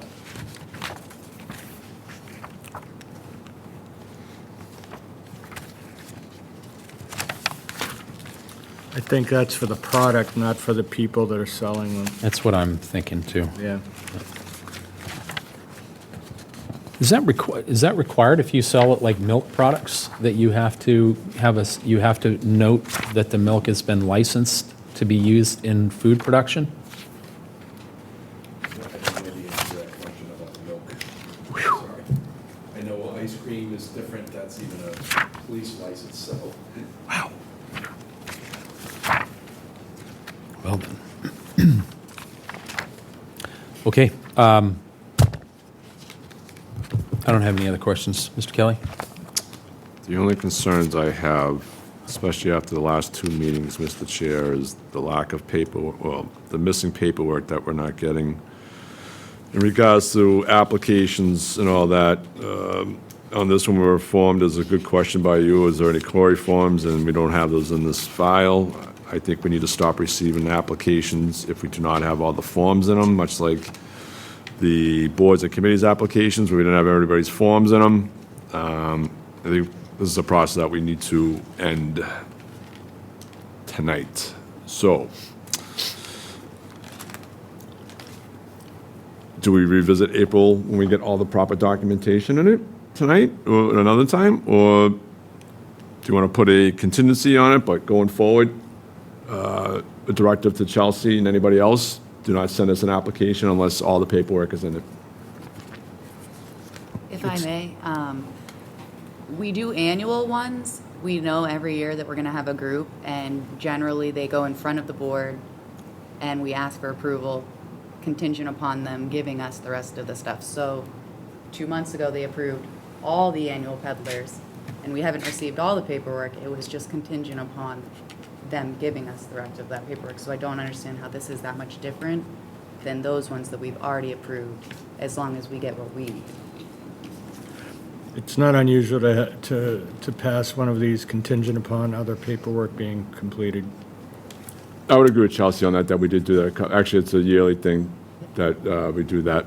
But maybe, as Chelsea brings it up, and especially with this, that maybe it's something that we should maybe not entertain anymore. But I'm open for future discussion on that. Okay. But the whole thing is that the application is in front of us. We don't have all the paperwork, much like the boards and committees, so. I don't have any issue, though, with moving on it, subject to the condition that all remaining paperwork, including Corey checks, and I think that is the only one that's remaining. That is- Board of Health approval. And Board of Health approval is provided. So you generally need the state license, then they need a license from you. They need the food safety manager certification and allergen awareness certification, which the Board of Health will make sure they have. They have the workers' compensation affidavit, which I think is in the file. They have to pay us our fee, and then they have to have their vehicle, if it's being sold from a vehicle, inspected, and the health department has to take a look at their setups, and then they're good to go. And this is to sell ice cream. I know. So are we saying that they haven't done all those things? I don't think that, they usually get the license from us first before they go to the Board of Health. Okay. See, I said that before too, Mr. Chair, is that the whole process is backwards sometimes. We should be like the last It stop. actually, it always does start with us locally, and if you give the license and it's, you have a favorable Corey, then they go to the Board of Health and get their other inspections and file their other certifications. Would the state approve something without having the local certification Yeah, already done? it's a two-step process. They need a state approval and then they need a local approval. Can they do both at the same time? Yep. Okay. So there's nothing that says that they got to go in sequential order? It's typically done at the same time. Okay. All right, well, I do agree with you 1,000% on process, because this comes up again and again at every meeting. I'm also, We usually have that state license in our file when you guys act on it, so. right, I don't know whether that's in this file or not, but we usually have that state license first. okay. But I think the process is something, too, that we need to have said future town administrator, permanent town administrator, working on our behalf to get organized. Yep, absolutely, without a doubt. I think a process and procedure kind of thing. Yep. Okay.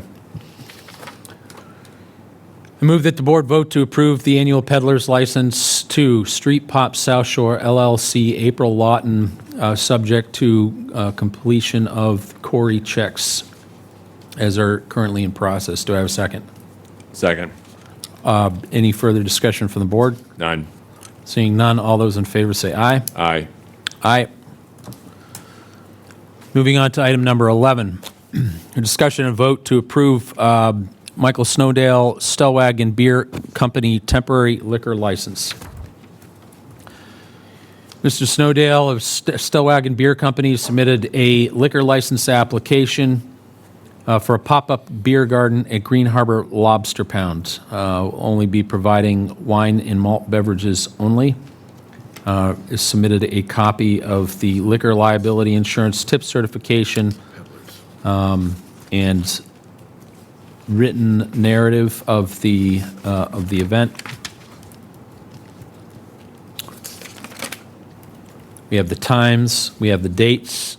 Looks like we have rain dates as well. These are 3 to 8 p.m. at various dates throughout the summer, commencing on June 30th. We have a narrative as well as... Am I incorrect in thinking that we've discussed this one before in the last month? It sounds awfully familiar. Before Labor Day. What's that? Before Labor Day.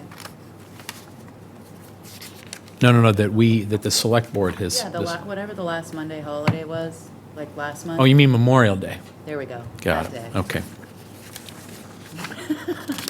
Too many days. Because I remember in that, when that was up, then they did include a map. Yes. And it was quite, it was a bird's eye view of the location where they were going to have the area mapped or sectioned off, cordoned Yes, off. the same map. Okay. We have insurance, tip certifications, and what else do we got here?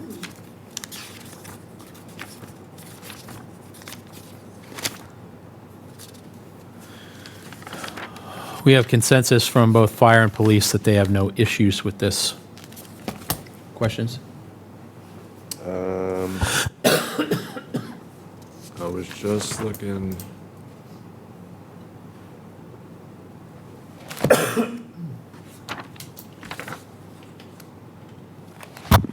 No, the dates for the motion all line up. Mr. Snowdale generally, the application, he pretty much knows how to do it. He's got looks like he's got everything he needs besides maybe that map, but maybe you could put a contingency on there of Mr. Snowdale providing a map of where he's going to have this event. Pretty sure we already have that. We have it. I can. We have it. Pretty sure we have that.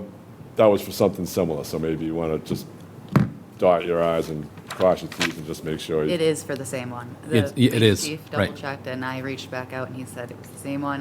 He might have even sent it to me in the email. It's been a hectic couple weeks, so it's. So can we answer the obvious question then? Why is it coming up again? Just at a different date. It's a Yeah. temporary license. Got it. Just for a Thank you. different date. But same thing, different date. Same thing, different Okay. date, yeah. Okay, And they learned from their mistakes of not having a rain date last time. got it. You know something? I think that's one thing I noticed, that there's no rain dates on it, yeah.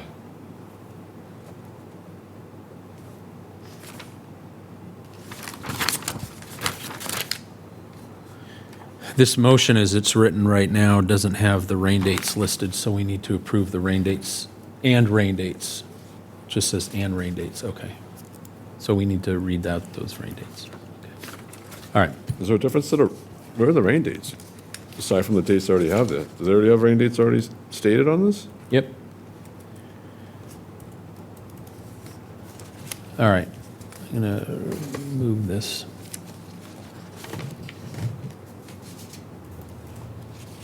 Can you tell me where, Rick? Yeah, it's on the second page of what's in the inserts there. This page. There. How do you know it's a rain date? It looks like just regular dates that they're using. No, because for, it says rain date up at the top. They just have it printed. So date, that's the date of the event, and this is the rain date, they're saying. Oh, all right, I missed that. The date, all right, that's what I missed. All right, the rain date right along it. Okay, all right, I appreciate it, thank you. I move that the board vote to approve a temporary liquor license for Stellwagen Beer Company from 3 p.m. to 8 p.m. on June 30th, July 1st, July 14th, July 21st, July 28th, August 4th, August 11th, August 18th, and August 25th, with possible rain dates of July 2nd, July 9th, July 16th, July 23rd, July 30th, August 6th, August 13th, August 20th, and August 25th. At the Green Harbor Lobster Pound for a pop-up beer garden for wine and malt beverages only. Do I have a second? Second. Any further discussion from the board? Yes,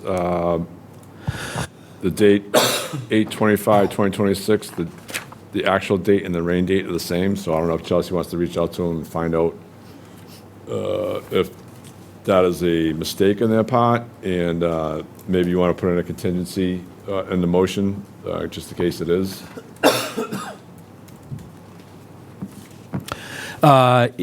Who provided this list? Did they? Okay, so if they messed it up, then that's their problem. They can come back and. You want to roll that way? Then Yep. I'm good with it, yep, all right. You got other better things to do than to try to correct other people's mistakes. All right, any other discussion? No, that's it, just wanted to bring that up. Okay, all those in favor say aye. Aye. Aye. Motion carries 2-0. Okay, next up, agenda item number 12, discussion and vote on approving test meter from Trinity Episcopal Church, a temporary entertainment license.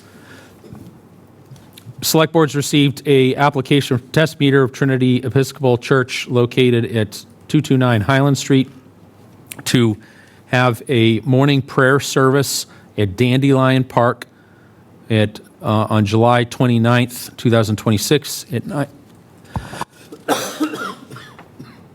9 a.m. Estimate 10 to 20 people attending. It is a spoken service. There shouldn't be any noise disruption, so no music. There'll be no tents, no food served. It's entirely outdoors. There's no issues from fire, and I didn't see anything from the police. If they didn't respond, it's not in there. Okay, well, if they have a problem, they can take it up with God. Yep. Okay, And that was, I believe that one, because it was around the park, sometimes I send them to Cindy Castro, and haven't heard anything from her either. okay, great.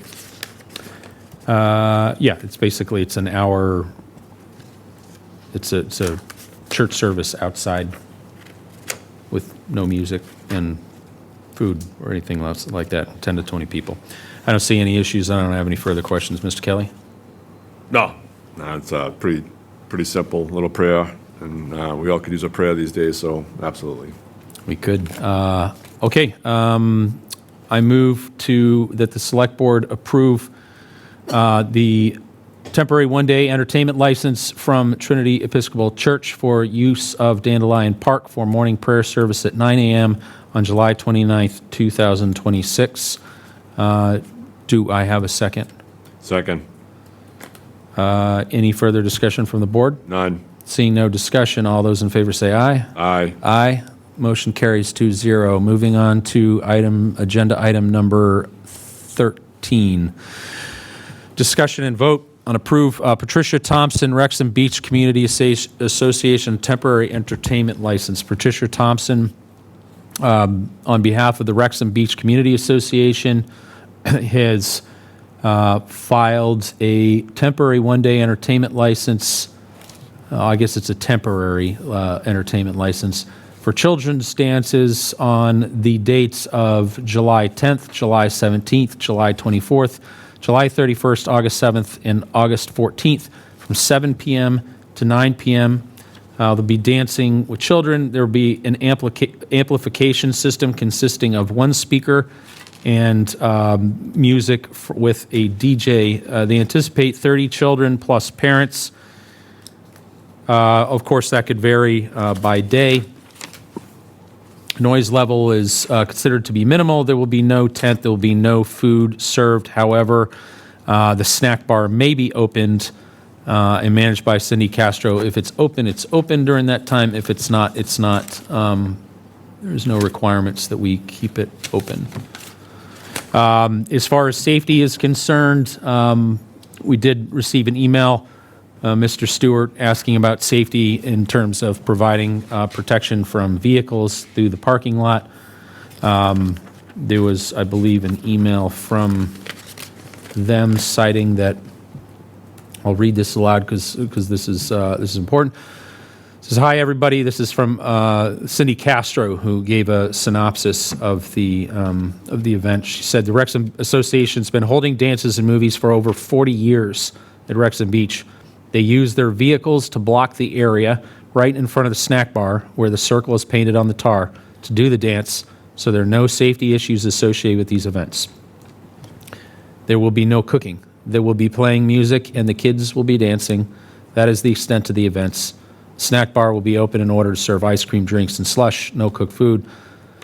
She did cite her only concern is they've added 2 extra Fridays, and she may not have the staff to cover the snack bar, so I would suggest they stick to their 4 weeks instead of the 6. And we received note from Chief LaSelva, no issues, although reminding everybody that if there is any cooking, and there won't be, that no open grills.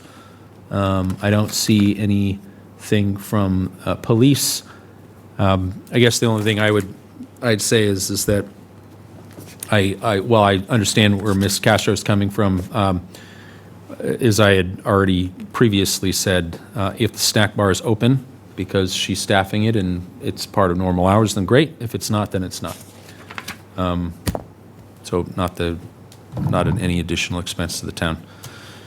Any questions? No. Make a motion that the select board approve this temporary license for the Rexom Beach Community Association to have the children's dances on July 10th, July 17th, July 24th, July 31st, August 7th, August 14th from 7 to 9 p.m.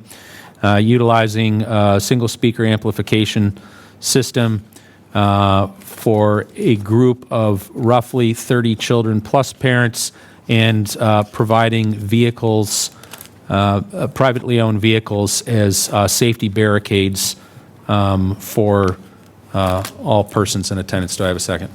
Second. Any further discussion from the board? None. Seeing no further discussion, all those in favor say aye. Aye. Aye. Motion carries 2-0. Okay, next up on agenda item number 15. Discussion and vote on a host community agreement for the Health Circle Incorporated. Mr. Galvin. Thank you, members of the board. A gentleman by the name of Michael Westort is the principal in the company called Health Circle. They own and operate the marijuana retail facility off of Commerce Way, or Commerce Drive. My understanding is that their host community agreement is coming up for renewal, and they've proposed a new host community agreement. This was sent back to the Selectman's office back in May. It has been since provided to me. I looked at it. I really had a very difficult time understanding what it was, because they looked like they took a photocopy of a prior agreement and edited it, and it just wasn't legible. So what I've done is I've taken the template host community agreement that's recommended by the Commonwealth, because they have to approve all of these forms now, use that form, and I sent it to Mr. Westort earlier today. The host community agreement gives the town of Marshfield the right, but doesn't create the obligation to collect a community impact fee of up to 3%. If we're going to do that, there's a whole process by which we have to document the nexus between the actual municipal costs caused by the business, and come up with an explanation. There's a billing requirement and a bunch of regulations.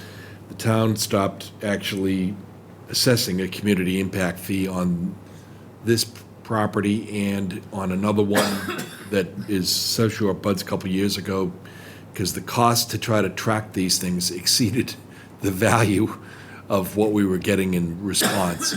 So preserving the most flexibility for us, I think we should have a host community agreement following the standard form template, which I prepared for you.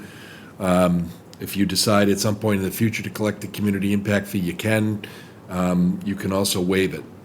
And some communities have just said it's too much trouble, we don't even want to do it anymore, we're going to waive the requirement.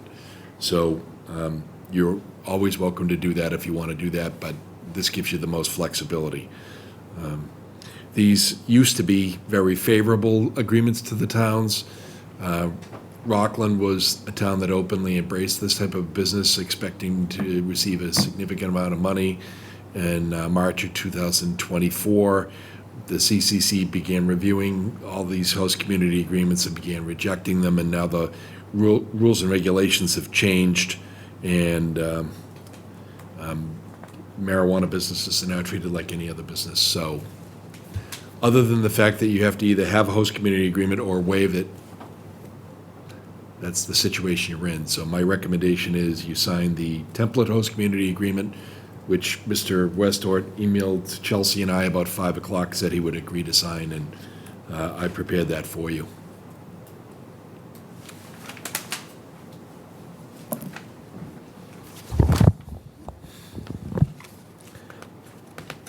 So to summarize, Summarizing it, it basically says that... this is a revision of what was previously done. Yeah, well, the original one that we had allowed us to receive a portion of the profits. Right. And then That- collect a community impact fee on top of it. Which we can't do anymore.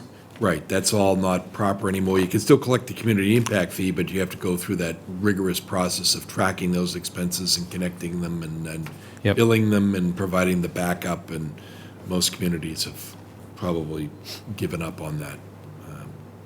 So he needs this agreement in order to continue to operate and gain his permanent license. So I'm recommending that we sign the template form as I prepared. And I'll leave it up to you all to decide in the future if you want to try to assess a community impact fee, which this gives you that flexibility to do.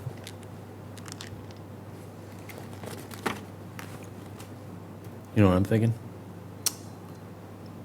Nope. Thinking the community impact fee has your name written all over it. It's a full-time job to track these things. It could be serious. I'm not kidding you. Well, no, I didn't say, are you serious? I meant it could be real money. By the time you've paid somebody to track all of this, I bet you're in the negative. What if you're a select board member? If you have the time and energy to track these things and determine, what percentage of the police patrol expenses or other, emergency response is associated with the facility, it's rigorous. I mean, in a community like Rockland where they have 4 of these retailers, they've just said, we're all done.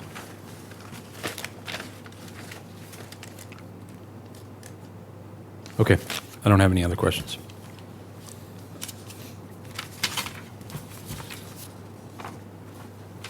Mr. Kelly, sorry. That's all right. Bob, I know you did the format over, and I was handed it probably 10 minutes prior to the meeting. Nothing has changed from the old format in regards to wording to the new format, right? It does change. The new template complies with the new regulations. But what about wording? Well, All I care about we eliminated a bunch of things that the regulations made illegal in the prior version. We're not getting a percentage of their profits anymore, things like that. Now the fees have to be tied to actual costs. There's no more revenue sharing. At one point, our host community agreements required some consideration of charitable giving. And there was some operational control provisions that the regulations now provide for. So this template agreement that we have now doesn't contain any of those things.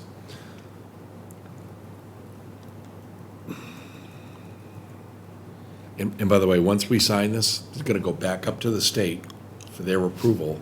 And if they see any of those conditions that are offensive, they'll reject the host community agreement anyways. Well, I mean, I get that. I guess it all depends on who's offended by what, right? I mean, the whole thing is, I read the previous one. I mean,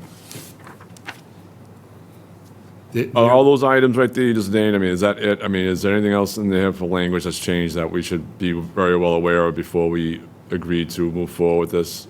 No, I mean, I tracked what he submitted to us, which was like I think he cut and pasted from an Adobe document. And when you cut and paste those things, like the spacing becomes off, the words become confused. Yeah. They run on, and it was such a mess. What I did is I took the standard form template that exists online, and if you track the language, it's actually really close.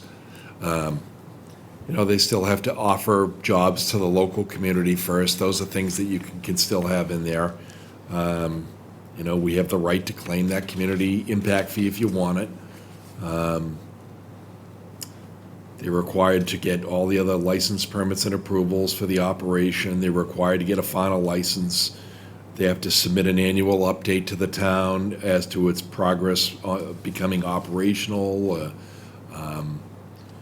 We still have freedom to deal with them from a zoning perspective if they are operating inconsistently with their zoning permits and approvals. You might remember this business, I think, was originally permitted in like 2019, and it took them like 4 or 5 years to get this thing built. Well, that's always just my next question is, didn't we just deal with them like a year or so ago? Yeah, they Actually, only I think it was opened, probably longer than that about a year ago. I think Lynn was still on the board when we were talking about this. I think you're right. There was an extraordinary period of time where there was a delay, and I remember one of the landlord's buildings had an issue, and they didn't get started. They had to go extend their special permit from the zoning board of appeals. They got an extension. Andrew was babysitting this for a real long time because the progress of the work wasn't going diligently, but they're open, and that seems to be history now. Right. I haven't heard of any problems with either of the facilities in terms of their operations. Look, I don't want to hold this up, and in regards to this, if Bob has clearly explained to us what language has changed, I will go with that without having to review this entire document again.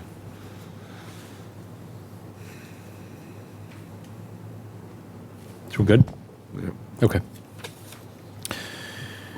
I move that the board vote to approve the host community agreement for CCC Health Circle as presented. Do I have a second? Second. Any other further discussion from the board? None. Seeing none, all those in favor say aye. Aye. Aye. Motion carries 2-0.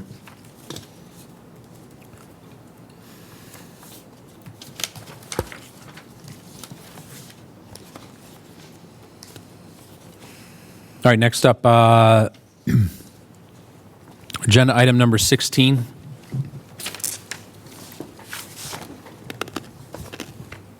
Discussion and vote to execute the deed to the 1929 Main Street, transferring land to Affordable Housing Trust to be sold to Habitat for Humanity. So members of the board, back in December of 2024, under Article 9 of the special town meeting, the town voted to approve the sale of this land, or the disposition of this land for affordable housing purposes. This is a approximately 1 acre parcel, and it's been carved off from a much larger parcel. When we bought this land originally, we acquired it for both open space and residential affordable housing purposes, with the idea that we would cut off the existing house from the remaining conservation land. I want to say it's approximately 14 to 16 acres. We're retaining all of that open space land. It abuts other open space and conservation land. And the Municipal Affordable Housing Trust has entered into a purchase and sale agreement in furtherance of this arrangement to sell it to South Shore Habitat for Humanity, Inc. The land has to be transferred over to the trust, and then it'll be consecutively sold to the South Shore Habitat for Humanity, which will construct a permanently deed-restricted affordable house on the property. South Shore Habitat for Humanity was permitting this house towards the end of last year, the beginning of this year. I believe they've got all their special permits and approvals now from the Zoning Board of Appeals. I don't know whether they've got their building permit. I know they also appeared at this past year's town meeting and asked for some funding from the Community Preservation Committee to help construct this house, and I believe that was approved as well. So they're ready to close. So I'm asking you all to approve the transfer to the Affordable Housing Trust, and the Affordable Housing Trust has the authority to convey this to the South Shore Habitat for Humanity. Just so you know, the Affordable Housing Trust actually had the property appraised, and it appraised it as an affordable lot at zero because the cost to construct exceeded the value of the property. Thank you, Mr. Galvin. Attorney Galvin. I don't have any other questions. I reviewed this one as well, and you did answer one question that I had, so thank you. Mr. Kelly? The only thing I want to make is I asked Bob about this, emailed Bob yesterday about it was just the last page of the signing page needs to be updated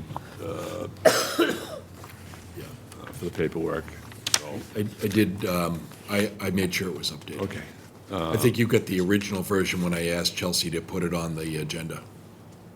Yeah, she probably had whatever was on record. Yep. Put on, so, yeah. So, other than that, I'm good.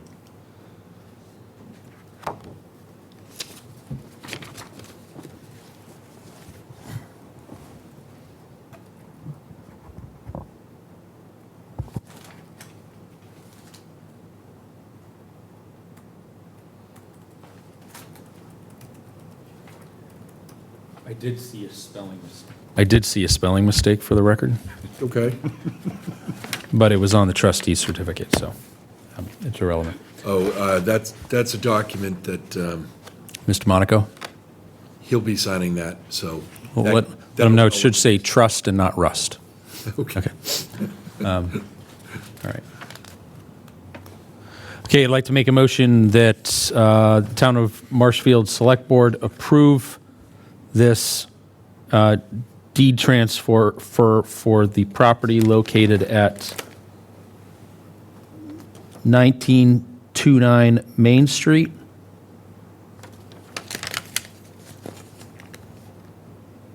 For no consideration. For no consideration.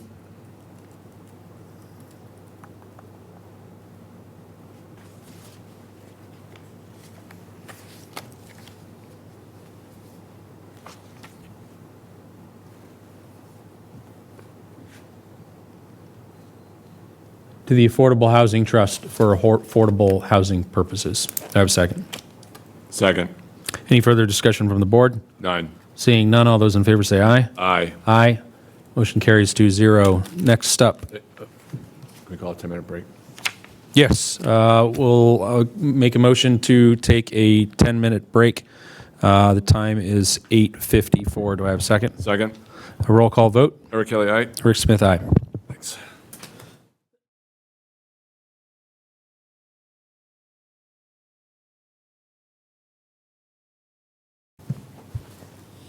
It's 9:06 p.m. I'll make a motion to reconvene this select board meeting, June 29th, 2026. Do I have a second? Second. All those in favor say aye. Roll call vote. Eric Kelly, aye. Rick Smith, aye. Okay, we're going to go next to agenda item number 17. We have two items left, 17 and 18. Mr. Galvin? Sure. So item 17 concerns two easement agreements.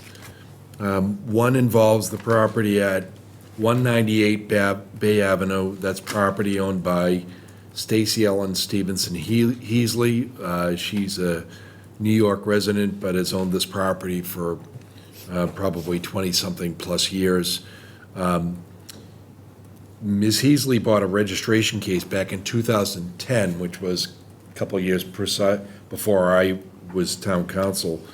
And her intention was to have her property registered, which results in a judgment that she owns the land. And she brought that case because from the time that lot was originally laid out on a plan to the present date, the installation of the jetty by the Army Corps of Engineers in the 30s has resulted in a buildup of sand and vegetation on the beach. And Massachusetts law says that the property owner who abuts the ocean gets the benefit of land that accretes. And all of these properties on the inside of Bay Avenue technically abut the ocean. So she and another couple that is a little bit further down at 214 Bay Ave brought registration cases back in 2010. The other family is Bagnell, and they're at 214 Bay Avenue. The Bagnell case was settled before I became town council by Attorney Marzelli. And the settlement was that Bagnell could register his land and own all the way out to the jetty. In exchange, he had to give us the right to cross the small portion of beach that's in front of his house between the jetty and the dune. And that case was settled, as I said, before I even became town council, and there's a stipulation filed to that effect. It's taken all these years for the Bagnells to develop a plan and an easement agreement with us that brings that settlement to fruition. When you're dealing with registered land, there are land court title examiners and land court surveyors that are very exacting, and they have demanded certain things be shown on a plan and reviewed the language of the easement agreement. I've been working with Attorney Creed for almost probably 12 years to get these things done. So Bagnells have agreed that the town will have the right to use the portion of the land between the edge of the dune and the jetty, which will be their seaward boundary now, and we'll have it for beach rights. The Heasley one, that's the property that abuts the parking lot, which is actually technically within the layout of Beach Street. And a portion of the town's walking path, if you go out to the beach, actually crosses into the Heasley property, but it's been that way for years. Ms. Heasley's agreed that we can continue to leave the walking path in its current location, which is fenced off.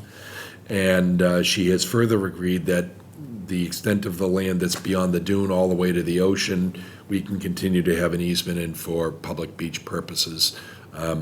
So it is very similar to the agreement that Attorney Marzelli made with the Bagnell family. Fortunately for us, there's a lot more beach in front of the Heasley property, so the area is much more extensive.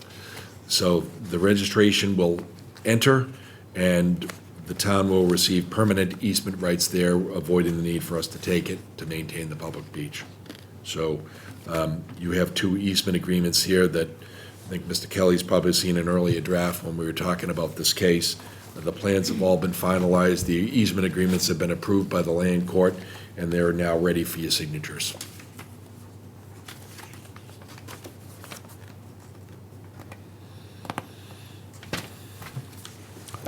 Thank you. Well,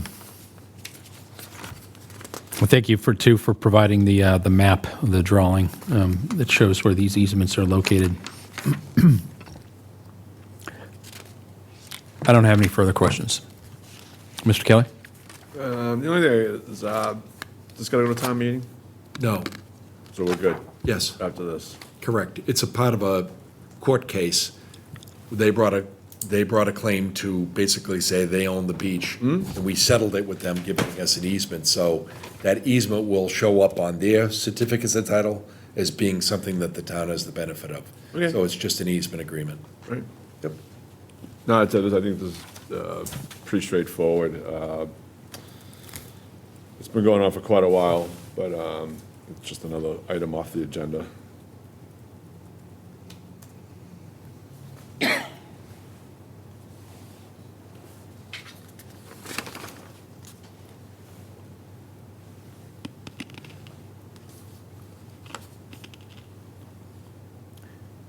When making a motion on this, Attorney Galvin, Yep.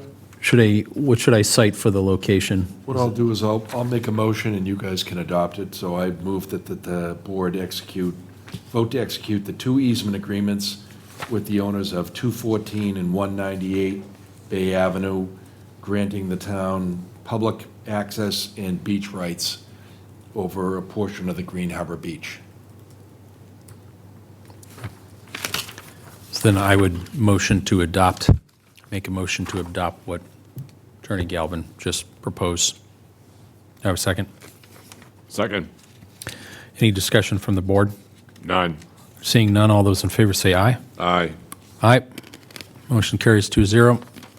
Last agenda item, discussion and vote on acceptance of deed for land off of Field Street. Okay, this is another long-standing agreement that was made, I want to say back in 2019, or 21, excuse me. The town has been looking, through the Open Space Committee, negotiated an agreement with the Davidson and Vale families. They own approximately 28.7 acres of marsh. The property can be found basically off of Field and Parker Street. And the town had agreed, funded by community preservation funds, approved at town meeting to purchase this land for $50,000. The delay in time was occasioned by the fact that this also is registered land. And because the land touches and concerns a number of the streets in Rexom, when the surveyors went out to try to identify where the extent of the layout of the street was, we determined that takings that were made in the 40s and 50s were never properly done. So rather than fight about and have to go and redo all the takings, what we did is we agreed to accept a deed for all of their land. We have a valid description that the land court has previously accepted. We're giving them the right to continue to maintain the dock over a very small area of land, but will own the entire 28.7 acres when this is all done. They have agreed that they'll indemnify and hold us harmless in the event there's any type of an injury or damage caused by using that dock, which is a bonus for us.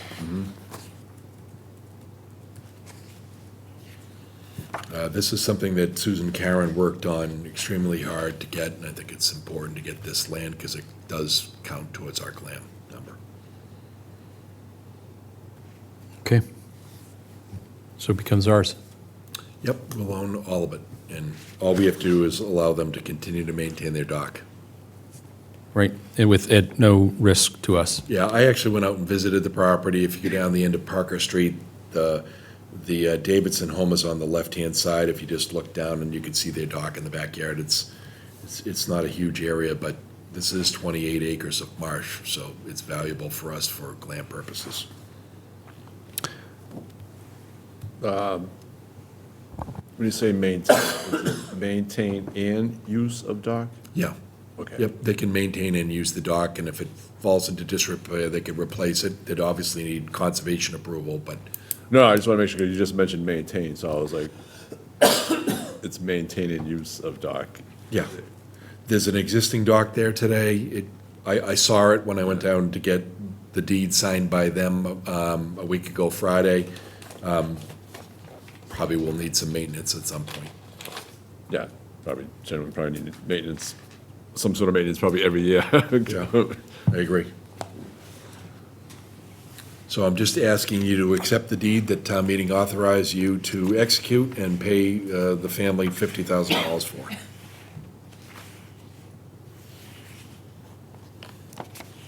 $50,000.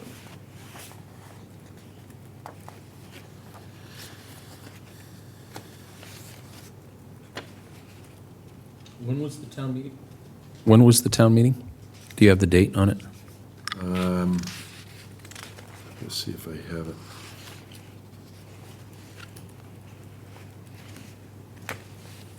I'm not sure I brought all the documents with me. I only brought the deed. It was, I believe it was back in 2021.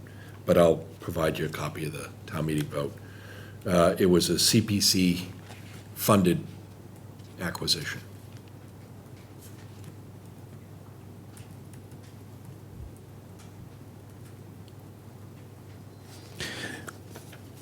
I move that the board votes to accept the deed for vacant marsh and meadow acreage land off of Field Street in return for $50,000 paid by the town of Marshfield as approved by town meeting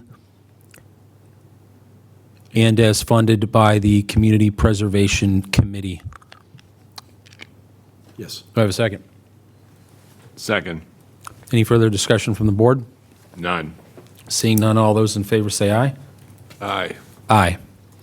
Motion carries 2-0. Thank you. I'll stay after the meeting, and I'll have all the signatures ready for you.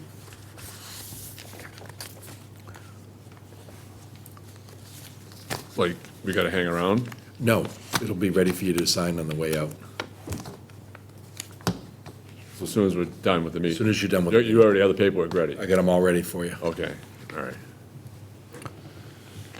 That's it for my real estate-related matters. Thank you, Attorney Galvin. Yep. Did you get a chance to read all these meeting minutes? I did, something before you go ahead and start rattling them off, I want to give you a heads up. On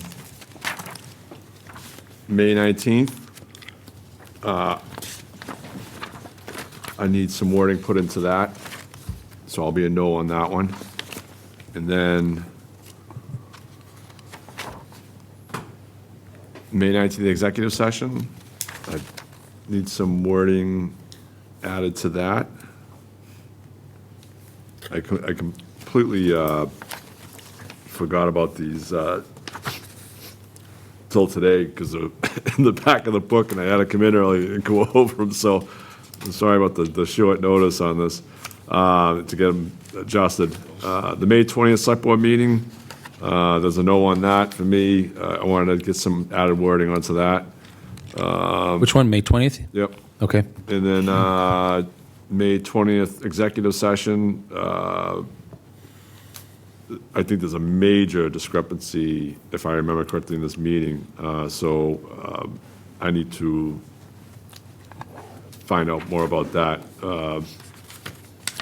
So that'll be a no on me, no for me on that. The May 28th meeting, that is one that I am good to go with, unless you say otherwise for yourself. And the the Monday, June 1st meeting is a no for me in regards to some language in that as well, that I think needs to be adjusted or added or corrected.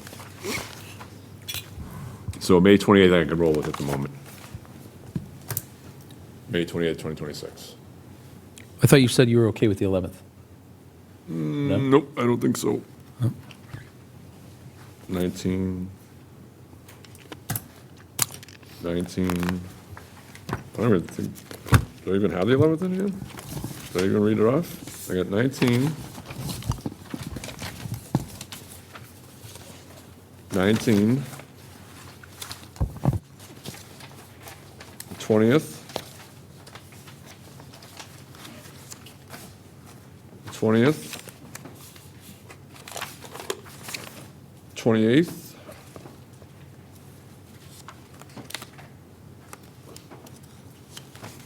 And the 1st. Do you have the 11th in yours?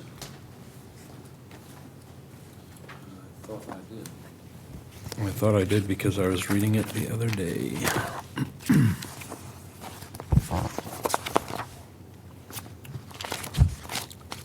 Yes, I do. Yep. All right, I don't, as far as I can tell. Oh, no, I'm sorry, it wasn't tabbed. It was the first one. It was my mistake. I had it rolled over. May 11th was a no as well, if I Okay. did not state that prior. I'll try and Okay. get in here this week and sit down with Chelsea and see if we can work this out. Okay, let's just put a pause on that then, and we'll come back to it. 28th? No, I want to go and review that one. Okay.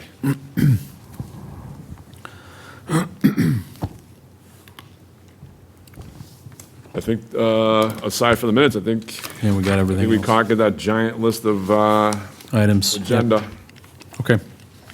All right, make a motion to adjourn this select board meeting of June 29th at 9:22 PM. Do I have a second? Second, Roll call vote. Eric Kelly, aye. Rick Smith, aye. Good night, everyone. Thank you.